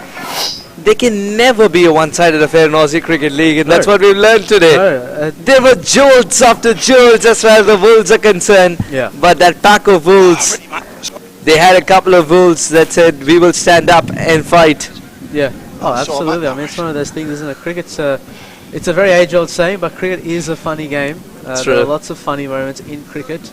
At times, cricket can be a very silly game, but yeah, that's why we have the silly point, silly mid-off. That's why there's fielding positions called silly point, silly mid-off. But no, but look, great entertainment all around. I felt like there were moments where Canada were sort of clawing themselves back, especially when I was live with you. We saw a couple of wickets falling, and we're like, oh, hang on, something's happening. But Afghanistan, they sort of played patiently, and they got the result. I mean, they should win that one. They're chasing a low total. Yeah, Canada played patiently in the end and eked out a win. So they're throwing 78. There wasn't much in the target if you look at it. No, there wasn't much. They needed at least 30, 40 more to make a game out of this. Yeah, it's they needed to aim for that 110 mark, and it was hard. Like the bowling was really on point, and we saw. You guys know they're throwing to us, aren't they? We saw that one ball that was pitched on a good length that went straight over the batsman's head. So, it's just one of those things. You have to know how to navigate pitches like that. But ultimately, a great win. Great win for the Afghan boys. Yeah, great win for the great win for the Canadian Wolves. The Canadian Wolves are the victorious It's beverage o'clock for you as well, no? Yeah, it seems like don't worry about it. Been here all day. It's been a fantastic day of cricket. Don't worry about it. To tell us more about this good win for the Canadian Wolves and what the tournament has looked like, we've got Dan Lonergan and Grant O'Hara.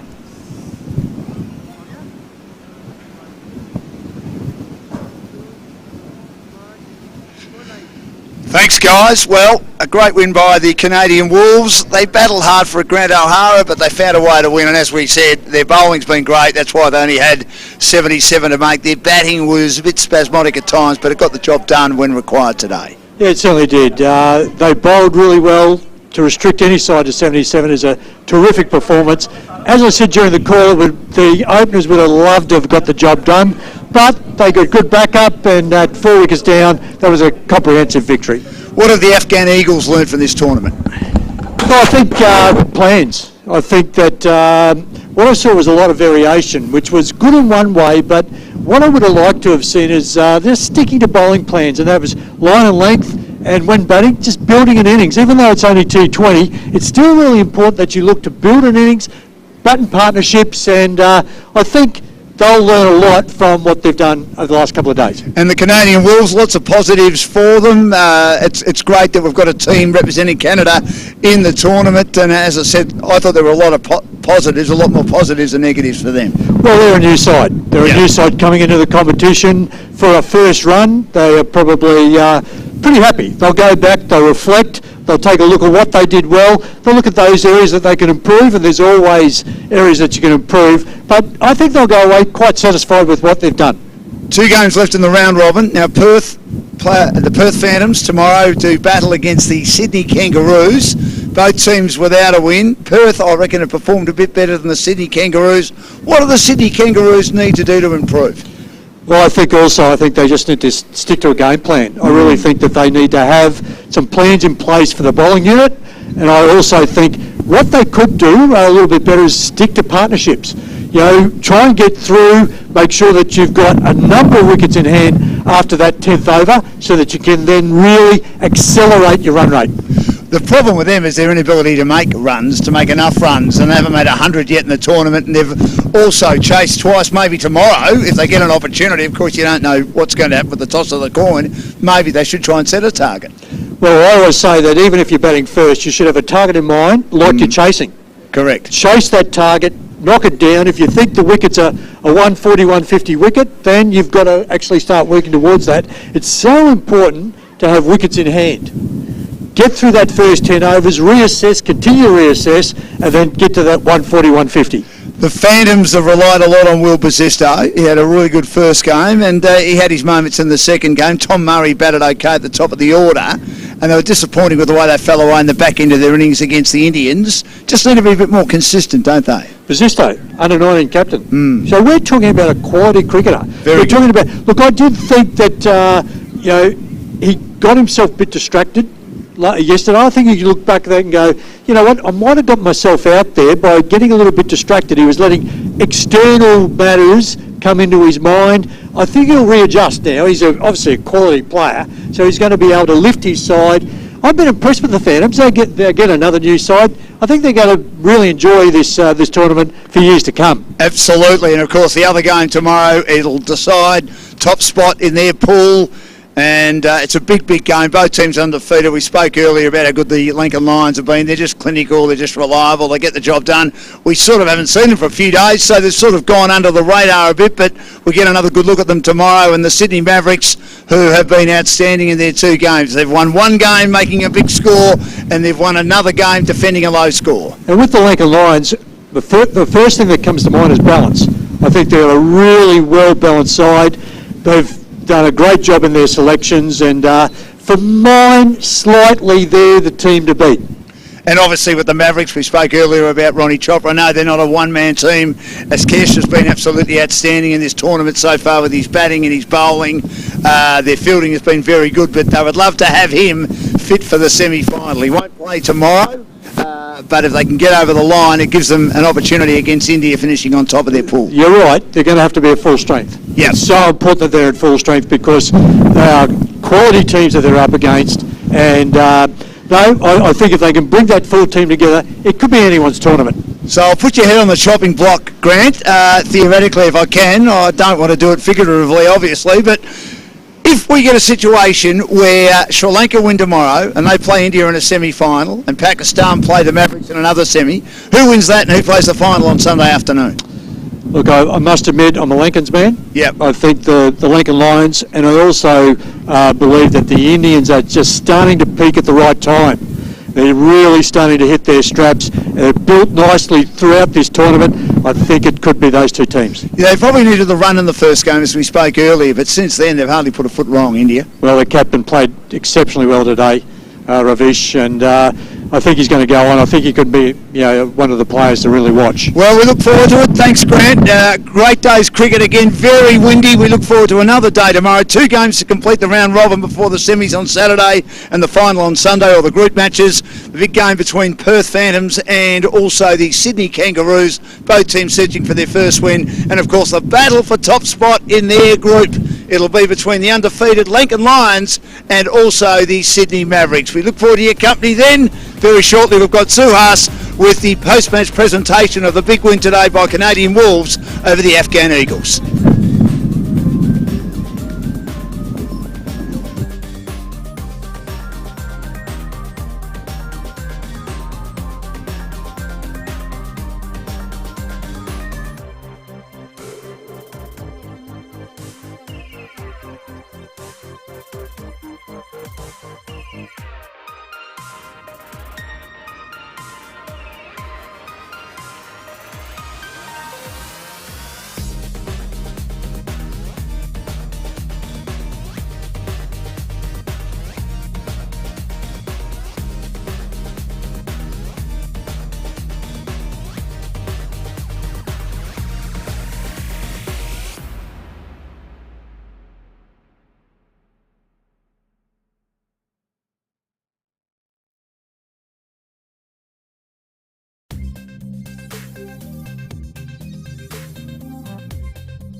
Landmark presents Aussie Cricket League 2023. As we promise you, no game can be a dead rubber, no game can be a damp squib.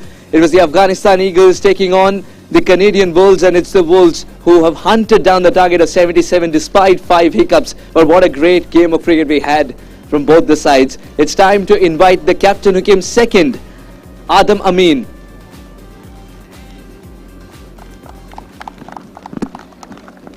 It's been a disappointing start for you, and it's been a disappointing finish as well, but a lot of learning for the Afghanistan Eagles.